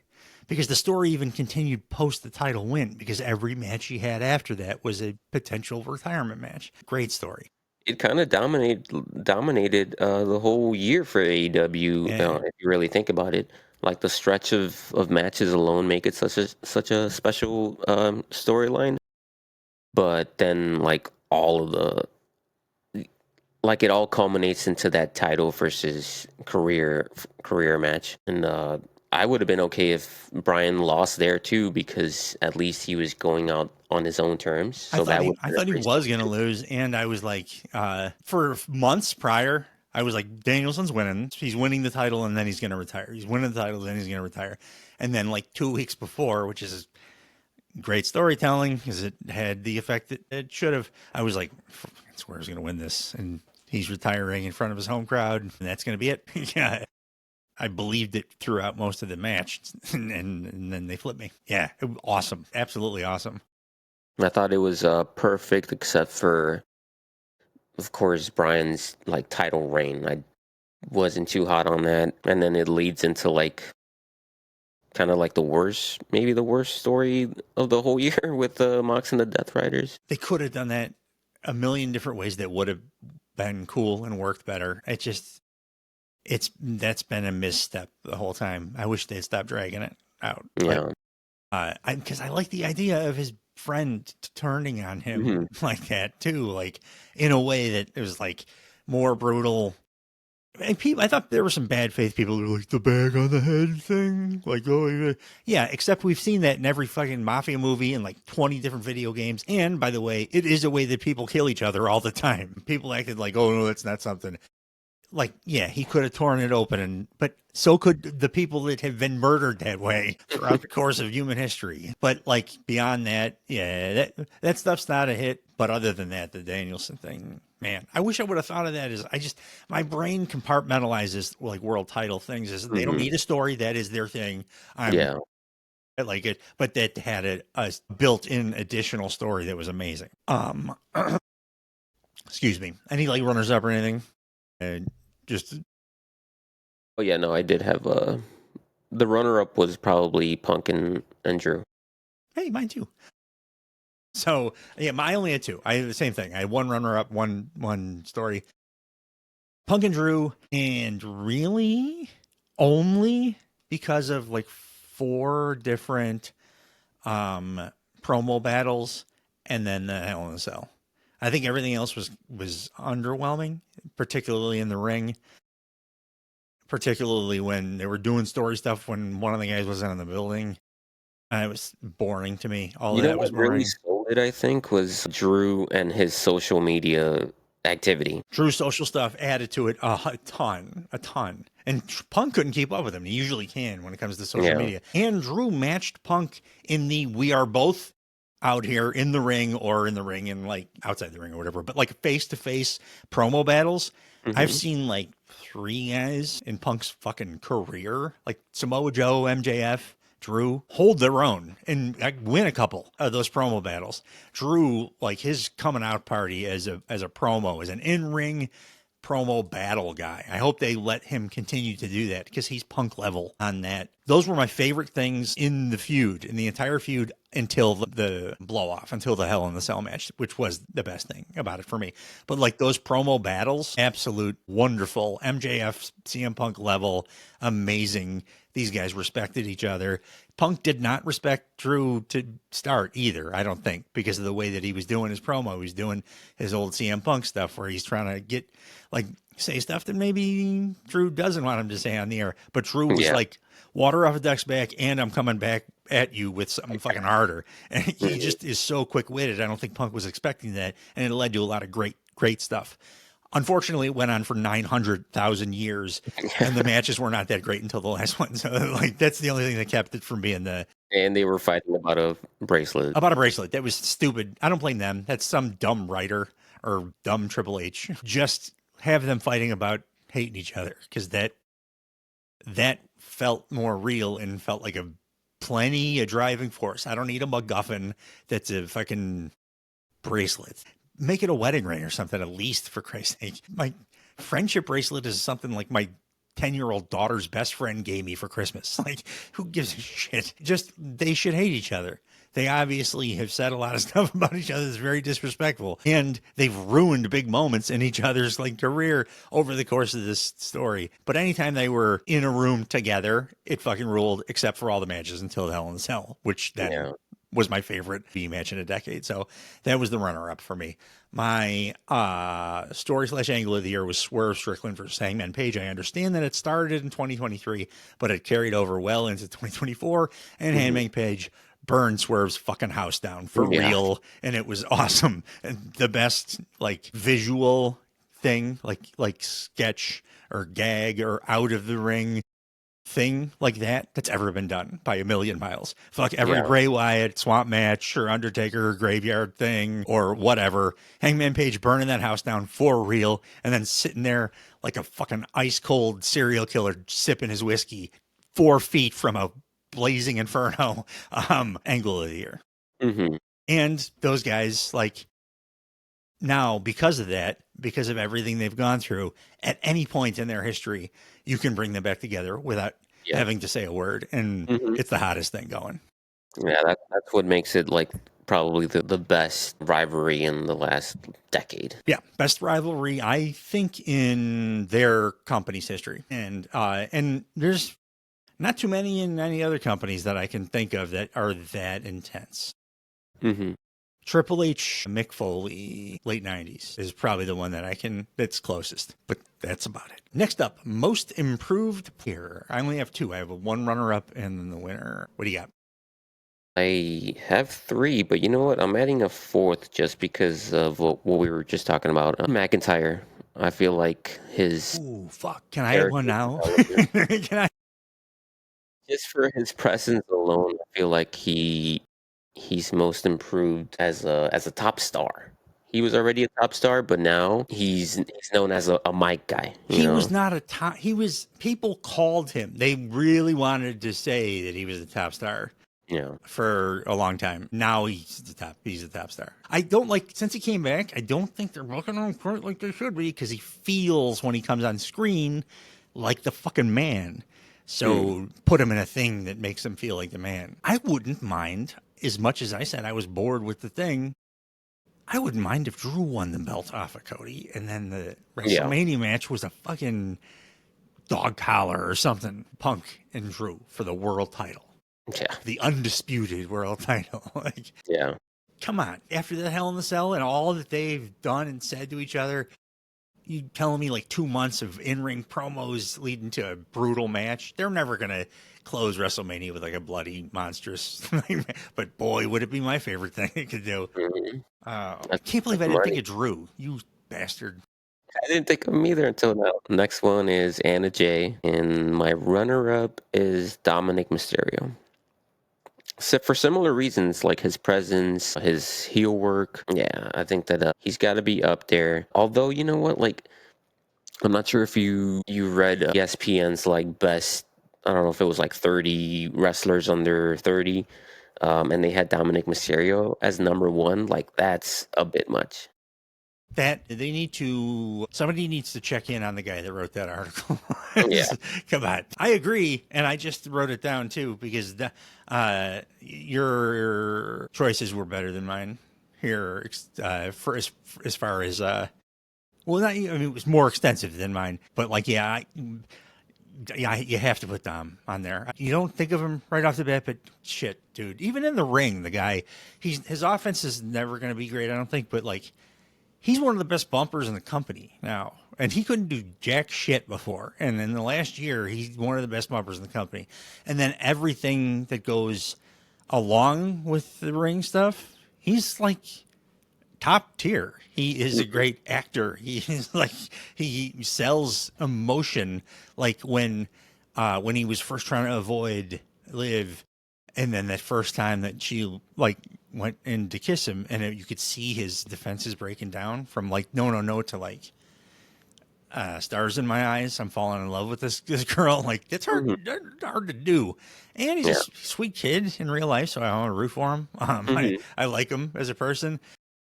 And he's just, yeah. And who Yeah. knows? Maybe he will get that offense someday. But like his bumping and selling and stuff is way better than I ever thought it could be. Yeah, I think there's a reason why, like marketing wise, WWE is getting so behind him. Like when you look at the advertising for Netflix, he's one of the top guys there. Yeah, and I thought at first it was just because of the heat he got, but I honestly think he's talented enough now. I've flipped on him so much that I think he can have a really nice baby face, like underdog baby face run down the line Yeah. too. Hmm. Because he's cool. He dresses fucking modern. He's cool. He's a good looking guy in a very modern way. Not like a Hmm. classically good looking guy, but he's like the type of dude a lot of young ladies go for. Like, yeah, he's got a lot going for him. Yeah, main eventing like house shows, things like that. That tells you that he's had such a huge year. Plus, he's a Mexican dude that doesn't get lumped in with fucking Hmm. Andrade Yep. and Santos Escobar and I'm sure Penta in a few weeks. He's got his own character. He's a person that is outside of that bubble. Yep. But my most improved goes to Solo Sikoa.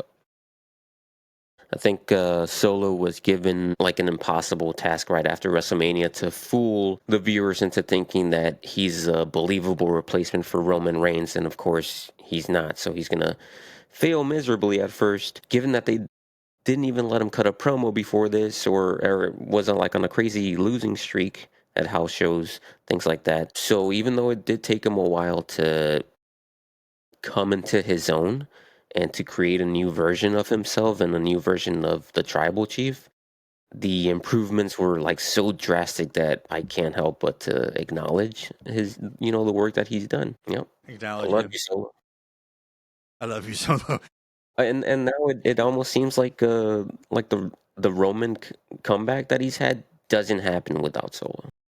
No, he elevated that whole fucking thing. Because if it was like, I'd be like, he's going to get smeared. I'm not interested. Now that it's like sneaky piece of shit solo, there's a million ways he could come out on top. Like, for sure. I did want to, because you mentioned her, and I should have. This was just an oversight on my part. Anna Jay should be on my list as well. I was just talking about last week about how incredible she's been in ring since she came back from Japan. And they obviously think that of her too, because instead of doing what they normally do with women, they give them a title shot and then you don't see them anywhere for like 3 months, and then they show up on Rampage. Thank God Rampage is going away, so they can't do that to the women anymore. But they're consistently still putting Anna on TV, so I think they do see her as a future champ and stuff. And yeah, she's steadily improved her entire career, but the biggest jump has been recently. So it was your call, but I want to put her on my list too, just to officially check that off. My runner-up was Koyu Fletcher. I had a chance to be my top guy in this regard, but only because it's been so very recent at the very end of the year that his glow up as a heel happened. He always was great in the ring, like at doing the moves. He was not always great in the ring at telling the story, but with the change, and credit Callis, I know he's had a lot to do with this. The change in his character has led to his in-ring storytelling going through the roof to the point where I think he's, if not already there, he's on the Ospreay, Takeshita, Kenny Omega level of that in-ring hang-ring storytelling swerve. Like that's coming up 2025. He's going to be in that conversation. And he's not my number one just because that just happened to start like recent enough that I didn't want to do it for the year. My most improved player also is Solo Sikoa. And I don't think it was like I think I may differ a little bit about how it got there. I think that it would have worked just as well, if not better, if they just let Solo do his thing right from the start as the tribal chief. I don't think that trying to pretend he was a badass for several months accomplished anything. I don't think he was ever believable as that. I don't think that that was his strong suit. I think that he's much more talented than that. Much like I think with Ron Breakker, he's much more talented than that. And if you just let the guy have a little bit of freedom, he's gonna become a star. And that's exactly what Solo did. As soon as he had some creative freedom, was able to spread his wings a little bit and develop a character for himself, the dude changed almost overnight into somebody that I was like, this guy's not only not believable, but he's boring. I turn the TV off when he's on, to now he's a highlight of the show every week. He's absolutely incredible at the character that he's doing. I don't know why the brass at WWE would not assume that the younger brother of the fucking Usos would be charismatic and interesting if you let him do his thing, because that's exactly what he's been. It's helped that he's had Jacob Fatu as his minion, as his Paul Heyman, basically. The other two, I don't give a shit. They can go to NXT as far as I'm concerned. All they need is Jacob there. Yeah. Or like Jacob, and then whenever Bronson Reed's feet get sewn back on, he can join too, because he's also, I probably should have mentioned him in the most improved player. Yeah, same. Too. Because he's right there too. But Solo's it. Solo's the guy for this year. I do fear that all of the work that he's put in is not gonna, like, he's not gonna get a good payback or a payout for all the work that he's done. I don't see him like having a good WrestleMania match or a feud or anything past this Roman storyline. Solo? Yeah. I trust him now. I see that he's got the mind for it. And guys that have the mind for it find a way. A lot of times it's hard to see past, like when somebody's in a big angle, like, oh shit, what are they going to possibly do after this? He's a smart dude. And if he has any say in his own creative, which it seems like he does, he can do something that we are not thinking of that's going to be fun and interesting. He could do, you know what would be fun as hell? If, I don't want this to happen anytime real soon, but like, if Jacob Fatu did turn on him, he's the scariest. He's a monster. He's the Samoan werewolf. So you got the Samoan werewolf coming after this dude who is like a coward, uh, objectively, like openly a coward, so he can like be calling in his other boys to constantly try to protect him from this absolute monster, and have that guy just trying to chase him down and get to him at any possible way he can. That can be a Yeah. lot of fun for another story. That's just like one example, but like he has a character now. So now that he's a character, instead of just I'm the badass leader of the bloodline, that's boring unless you have the aura of Roman Reigns. Like, he's got a character. You can do a million things with a character that's like multi-dimensional. I think he'll be okay.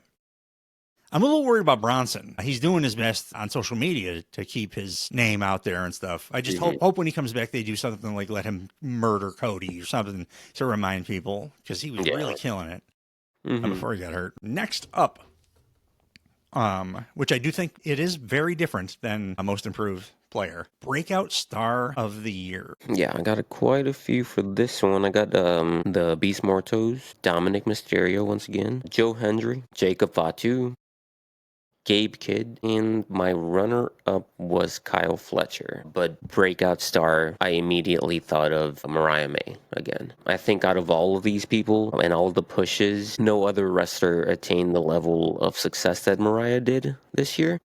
I thought that her storyline with Tony was such an incredible opportunity to Mariah to prove that she's capable of becoming champion one day, but she actually like did it this year, and during one of the biggest and most, like, on the biggest stage in AEW, during one of the best storylines of the whole year and one of the best moments of the whole year. For sure. So she didn't just have like a breakout year where we're looking forward to her claiming that top spot, like she's already there. So yeah. I have something to build off of that on for mine. Was that of the year, or was that a runner up?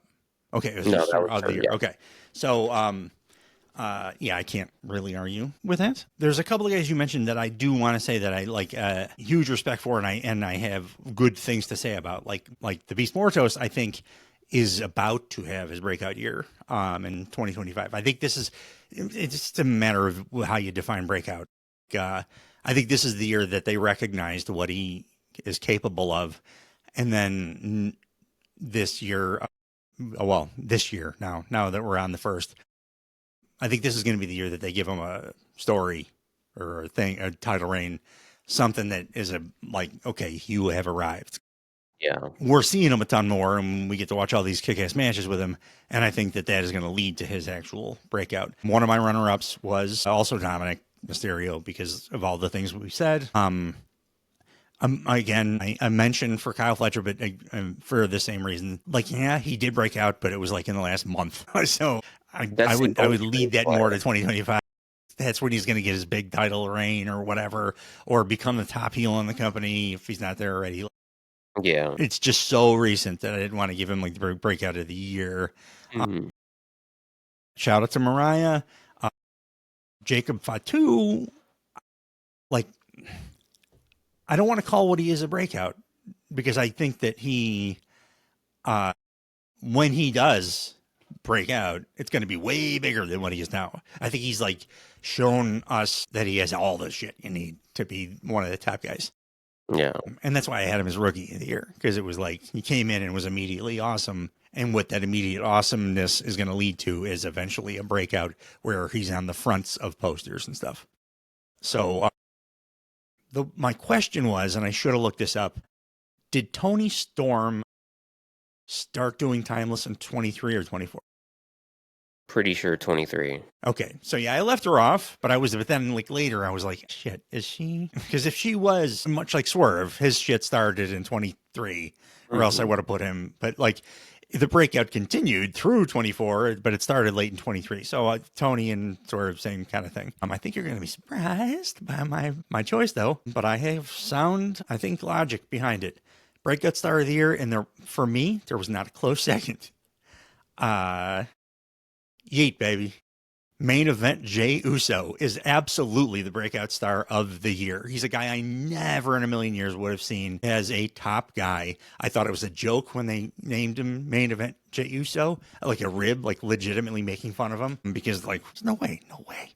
And as we speak on this day, January 1st of 2025, Jey Uso is the most over babyface and the biggest promotion in professional wrestling, and it's not close. Cody Rhodes can only wish to get the reaction that Jey Uso gets.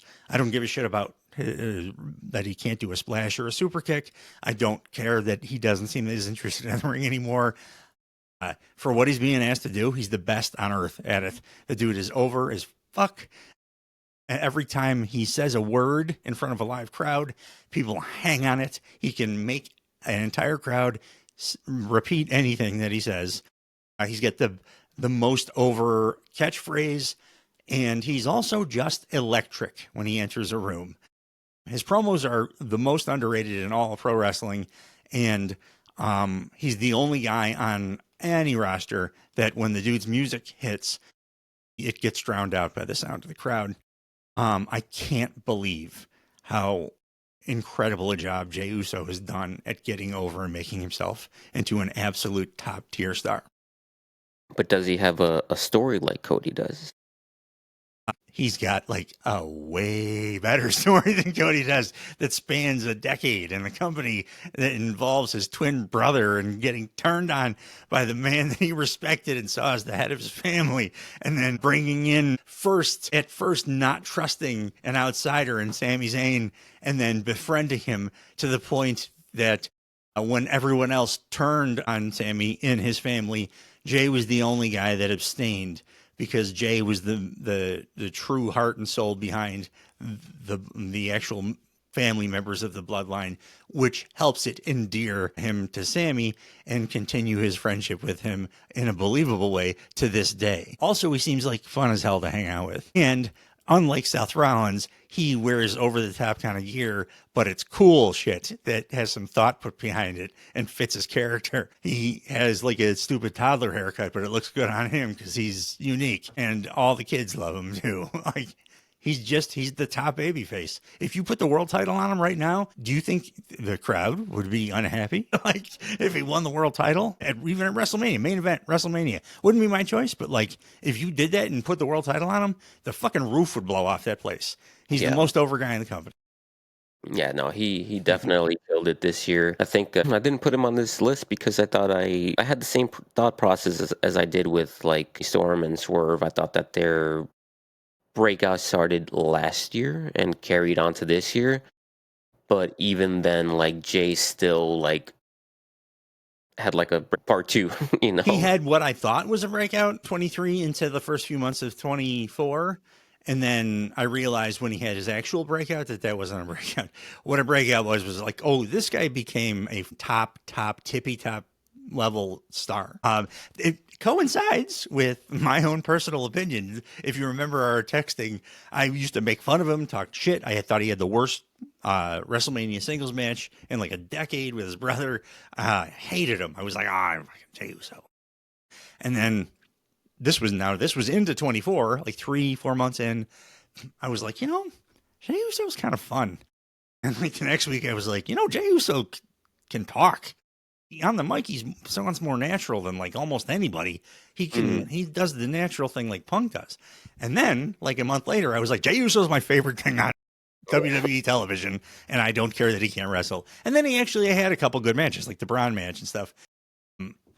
Like, I still wouldn't call him a good wrestler, but like, I fell in love with the dude at the same time that the WWE universe, the crowd, fell in love with him. Like, he was getting cheers in 23 into 24, like partway through 24. All of a sudden, it was like, hey, when did Jey Uso start getting louder cheers than anybody in pro wrestling? Because that's what he gets right now.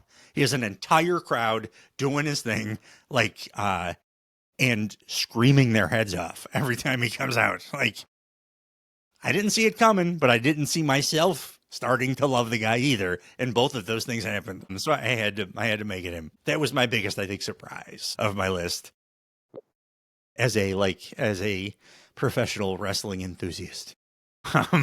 AKA wrestling nerd, Jey Uso. I'm happy for him too, because he seems like a good dude too. Yeah, he's friends with Sammy. I don't care if it's kayfabe. If you're friends with Sammy, you're a good dude. Next up, tag team of the year. This is a tough one. This is a rough year for tag teams. Tag Team of the Year 2024. So I put the Young Bucks on there. I think as long as they're still somewhat active wrestlers, they're always going to be on this list because the Young Bucks are freaking amazing. Sting and Darby, very memorable year for them as a tag team, obviously with Sting's retirement. I'm also putting DIY there. I was a little concerned that they had no direction for them. Well, they didn't for a while, but then Yeah. But now it seems like they're the most must-watch tag team on the whole roster, especially with if we're getting a heel Tommaso Ciampa in there, gonna he's gonna be doing some cool stuff. But my main tag team of the year is the Hardys. I know okay. So hear me out. I don't know if I can. I may have to turn off the podcast. So with Jeff the Hardy Bucks, just said he wanted to retire CM Punk. What the fuck? I think that with the Bucks taking a step back this year, the Hardys are currently the biggest names. Are they wrestling? Are they both still alive? I think Matt's like a road agent for TNA or something. I don't know. I think so. But I think that they're the biggest names and draws in all of tag team wrestling right now, despite being well past their prime. To say the least. The legend treatment that they're receiving from TNA is probably like what they expected out of their AEW run. Expected but didn't deserve. Booking wise in TNA, I don't think that any other tag team is currently like being given that like top spot in any promotion. So for that alone, I have to like acknowledge that the success that they've had this year. And also from what I can tell, like anytime that they do like a smaller like indie show, they're always like the main event, and they always go over. So I don't see any other tag team being treated that way right now. Of course, there's better like in ring tag teams, but the Hardys are the biggest legends still wrestling today. Yeah, okay. I'll give you the biggest legends. There's better in ring. There's also better promos. There's better character guys. But like pay-per-views, they main evented the Bound for Glory pay-per-view, things like that make me believe that no one else is on their level. Like the Young Bucks would of course be on that level, but they didn't do a whole lot with them this year. They were off TV for the last 4 months.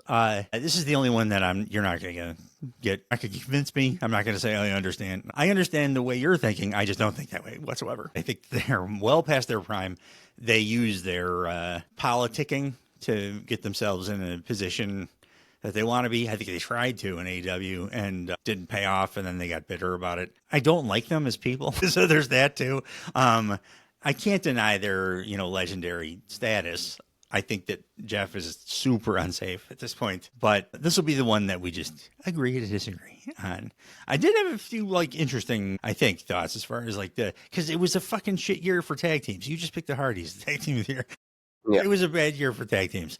I put honorable mention. I put Sting and Darby on there, even though they didn't have like a conventional tag team run. It was like most of it was plunder matches and like tornadoes because Sting is 65 years old, and they just won all their matches, and we all knew that they were gonna up until the last one, which I thought they were gonna lose a few times, like that one great match, but they made the list.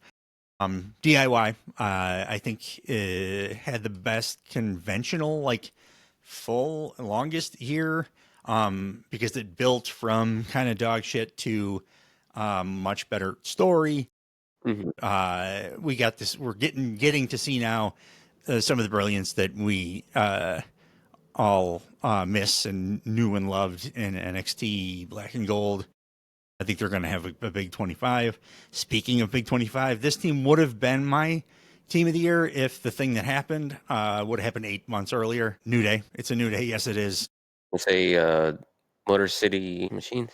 Motor City Machine Guns, also on my list, but they not as close to the top. I think it will be next year.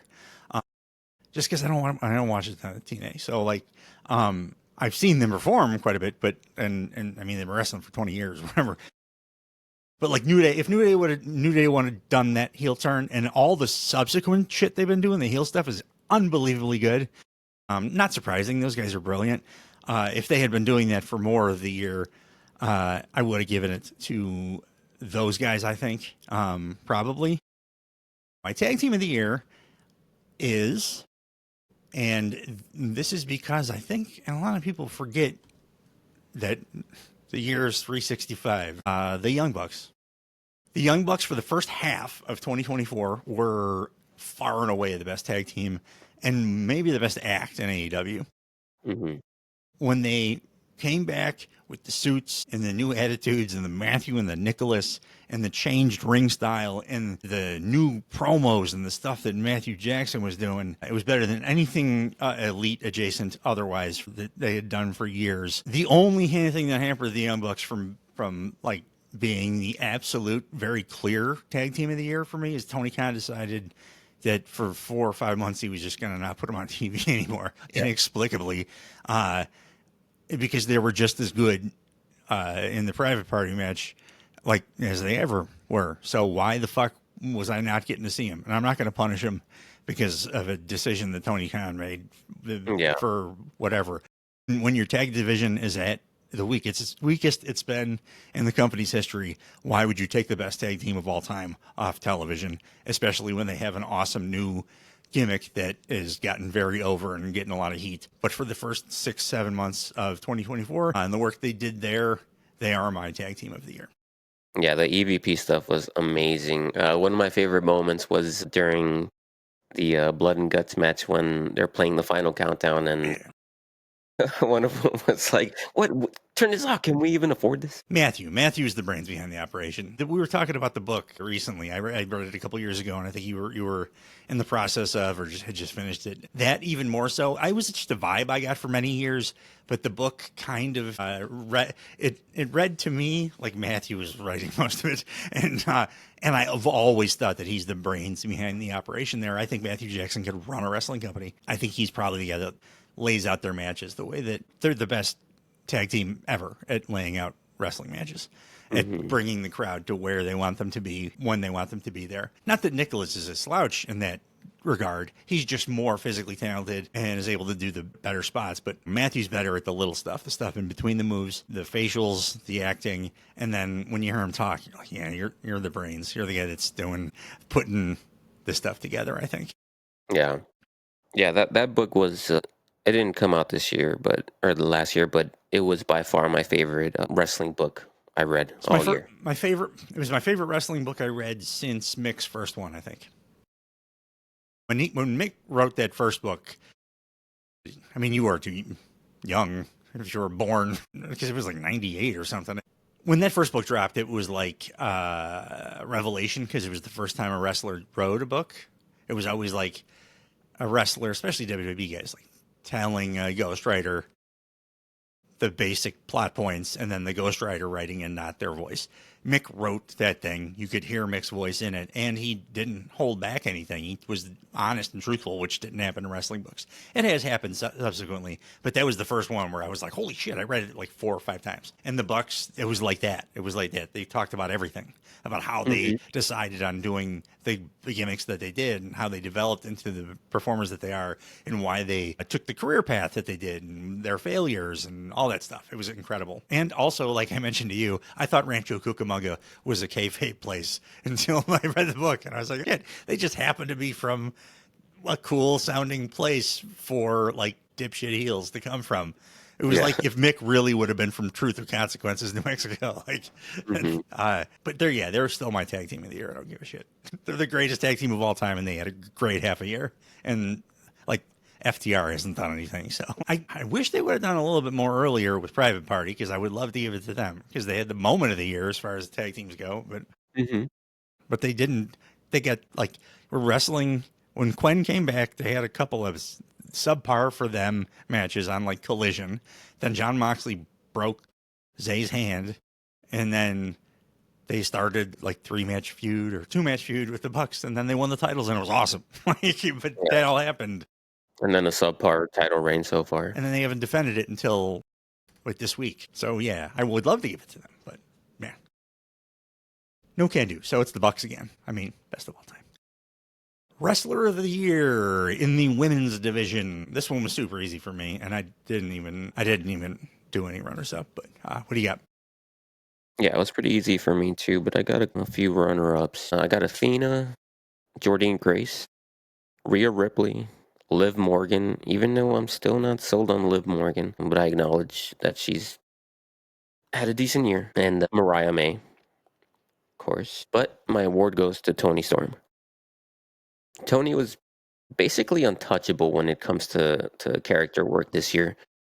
I don't think anyone else even came close. And obviously, when it comes to that, like in most cases, it comes down to creative and women simply not given the opportunity to create unique characters. But Toni fortunately was, and she like killed it. Yeah, so like your runners up, I can't disagree with. I'm a little higher on Liv. I still think, I mean, in the ring she is what she is, but I think outside of the ring she's doing a nice job of developing her own character to the level that she can in WWE or in wrestling in general, and I think it works well with the Dom stuff. But I just don't think she's ever going to be in like an in-ring dynamo or anything like that. Athena, just nobody sees her. She could be like the top heel in the company if they put her on AEW. Yeah, so like and Mariah, as we talked about, one of the best moments of the year. She's been, I think, the very underrated championship run so far too. Seems to be kind of split in opinions, and I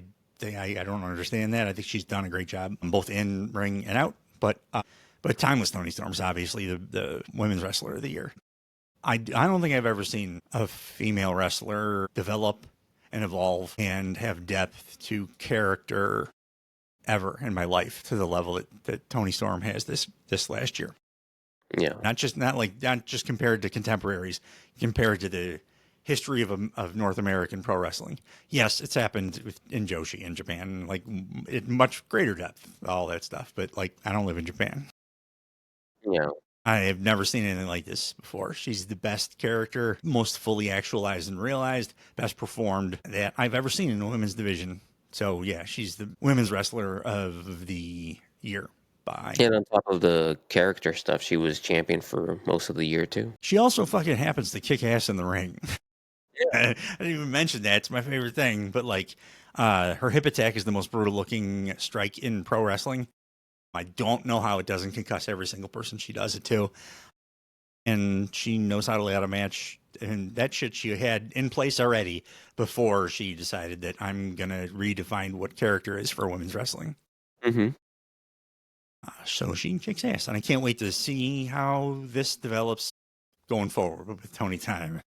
And then one other thing, I feel like she had such a complete like year. Like she had her title reign, she had her big match, she had a betrayal, she had some time away, she got a return. Like what more can you the ask for? return in an unexpected way that made us all interested again in the story? That 100% absolute complete year.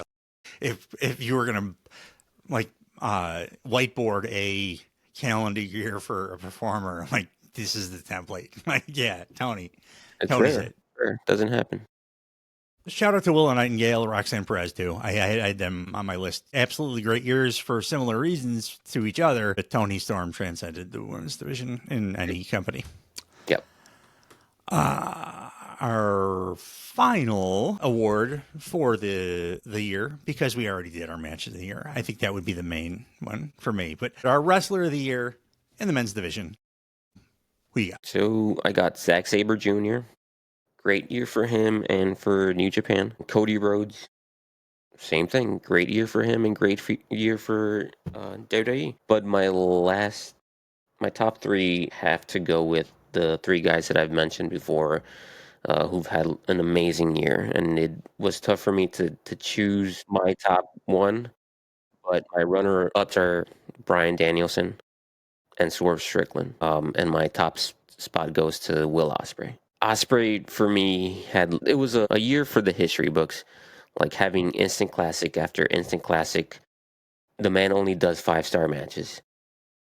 A never before seen, or at least not in ages, like meteoric rise for any foreign talent in North America. And the fact that he was able to achieve like all of this success without a world title speaks volumes to the type of talent that he is. Yep. So yeah, like the the runner-ups, or runners-up, you can go check it out, by the way, guys. We did our top, Frankie and I did our top 10 matches at 2024, just dropped a couple of days ago. But that is up both on the podcast platforms, but also on YouTube. Check us out on YouTube, please. I can't get anybody to watch us on YouTube. People like to watch clips on TikTok, and we do pretty decent numbers with the just audio, but I'm tired of seeing 24 views on YouTube. Like, go check it out. I'm kind of pretty, and Frankie's drop dead gorgeous. So come on, you want to watch us on YouTube? But yeah, go watch that. That if you listen to that, you can tell who our runners up are. Despite my saying that I think Darby Allin might be the best or second best wrestler on earth today, I would not actually have put him on a runner-up list for this year, just because despite all his matches being outstanding, he didn't wrestle a ton. He going on trips and doing different stuff, and he was away for a lot of the year. His start of the year and the end of the year, all his matches were like God tier level, but I wouldn't have put him on the list. ZSJ, yes, and Swerve, yeah, Danielson. Swerve and Danielson were the only two guys I had to think about for even a second. But the wrestler of the year is Will Ospreay. Anybody says that anything different is bad faith, is lying, or has not watched the man, because he has redefined what a great match is in professional wrestling in this year. He's wrestled, despite what some who don't watch or only watch GIFs or clips on Squared Circle or whatever, he's wrestled about 15 different styles of matches and excelled at all of them. He's outdone his competition that specialize in other styles of matches in almost all of the matches that he wrestled them in, outside of maybe like the technical stuff with Danielson. He can do anything in that ring. And he's also never hurt anybody while doing the most risky looking professional wrestling I've ever seen. He's the best on earth, and he evolves every single match too. No two Will Ospreay matches are the same. He's got the same moveset. Fuck you, CM Punk. But the way that he thinks about wrestling and the stories that he wants to tell, and his willingness to put other guys over for the sake of a better story, all of it goes into what he is in this year. He's their brightest star for the future. He's the best wrestler they've ever had. Maybe Kenny Omega, if he can get back to his New Japan level, like he says he can in the upcoming year, will be right there. But otherwise, Will Ospreay is just the best pro wrestler on earth right now, and not in just one or two or three or four ways, in every way. The promo we were talking about that he cut backstage, the post-match promos, the promos in ring, the promo battles, the way that he talks interacts with everybody, the way that he talks and interacts with Renee, it sounds like a human being having a conversation. He's got a great voice. He's got that. It's the reason I love doing it. It's just a great wrestling voice. His stupid chav outfits with his trainers and his socks tucked in, it all works. Everything about him works. And like you said, foreign talent coming into North America and being immediately the top most overstar in the company has never happened before. Bruno Sammartino born in Italy? I think he was grew up in America or something. But it's Ospreay. Come on, and anybody legitimately. Normally, I'm like, opinions are opinions. Art is subjective. For almost everything else, if you don't think Will Ospreay was the wrestler of the year, you don't like wrestling, you've not watched his matches, or you are lying. That's it. And there's no other answer outside of maybe sustained a head injury or something. He's just on another level, bruv. I think I was without a favorite wrestler for a while. Maybe since Kenny was the cleaner, or Sammy and KO in 2017 or something like that. But now, after this year, I can confidently say that Will is that guy for me. Yeah. I'm KO for a long time, MJF for about 3 years, but Will Ospreay's taken over. He's the best. He's my favorite. He's the highlight of every show. He is. He's amazing. I hope he doesn't ever get hurt, because that would be a tragedy. Yeah.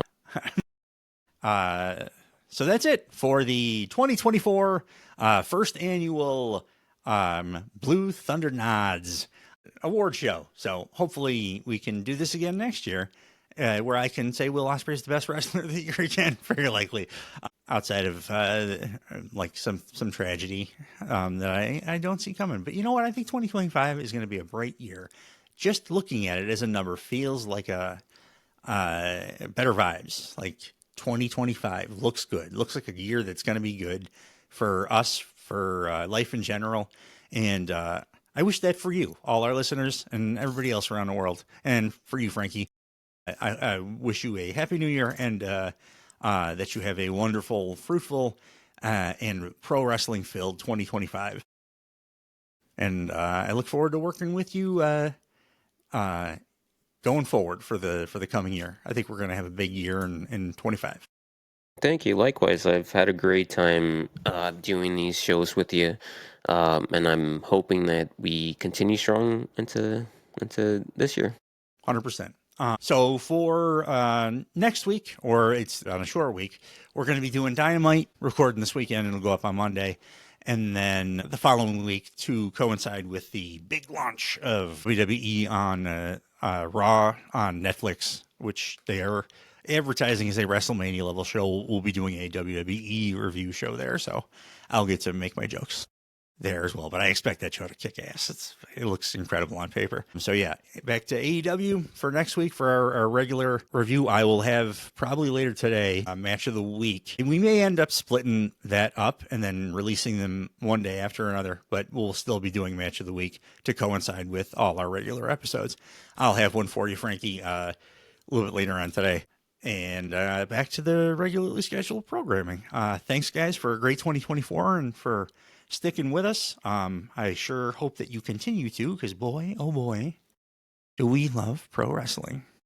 Bye, guys. Happy New Year. See you guys. He's simply ravishing.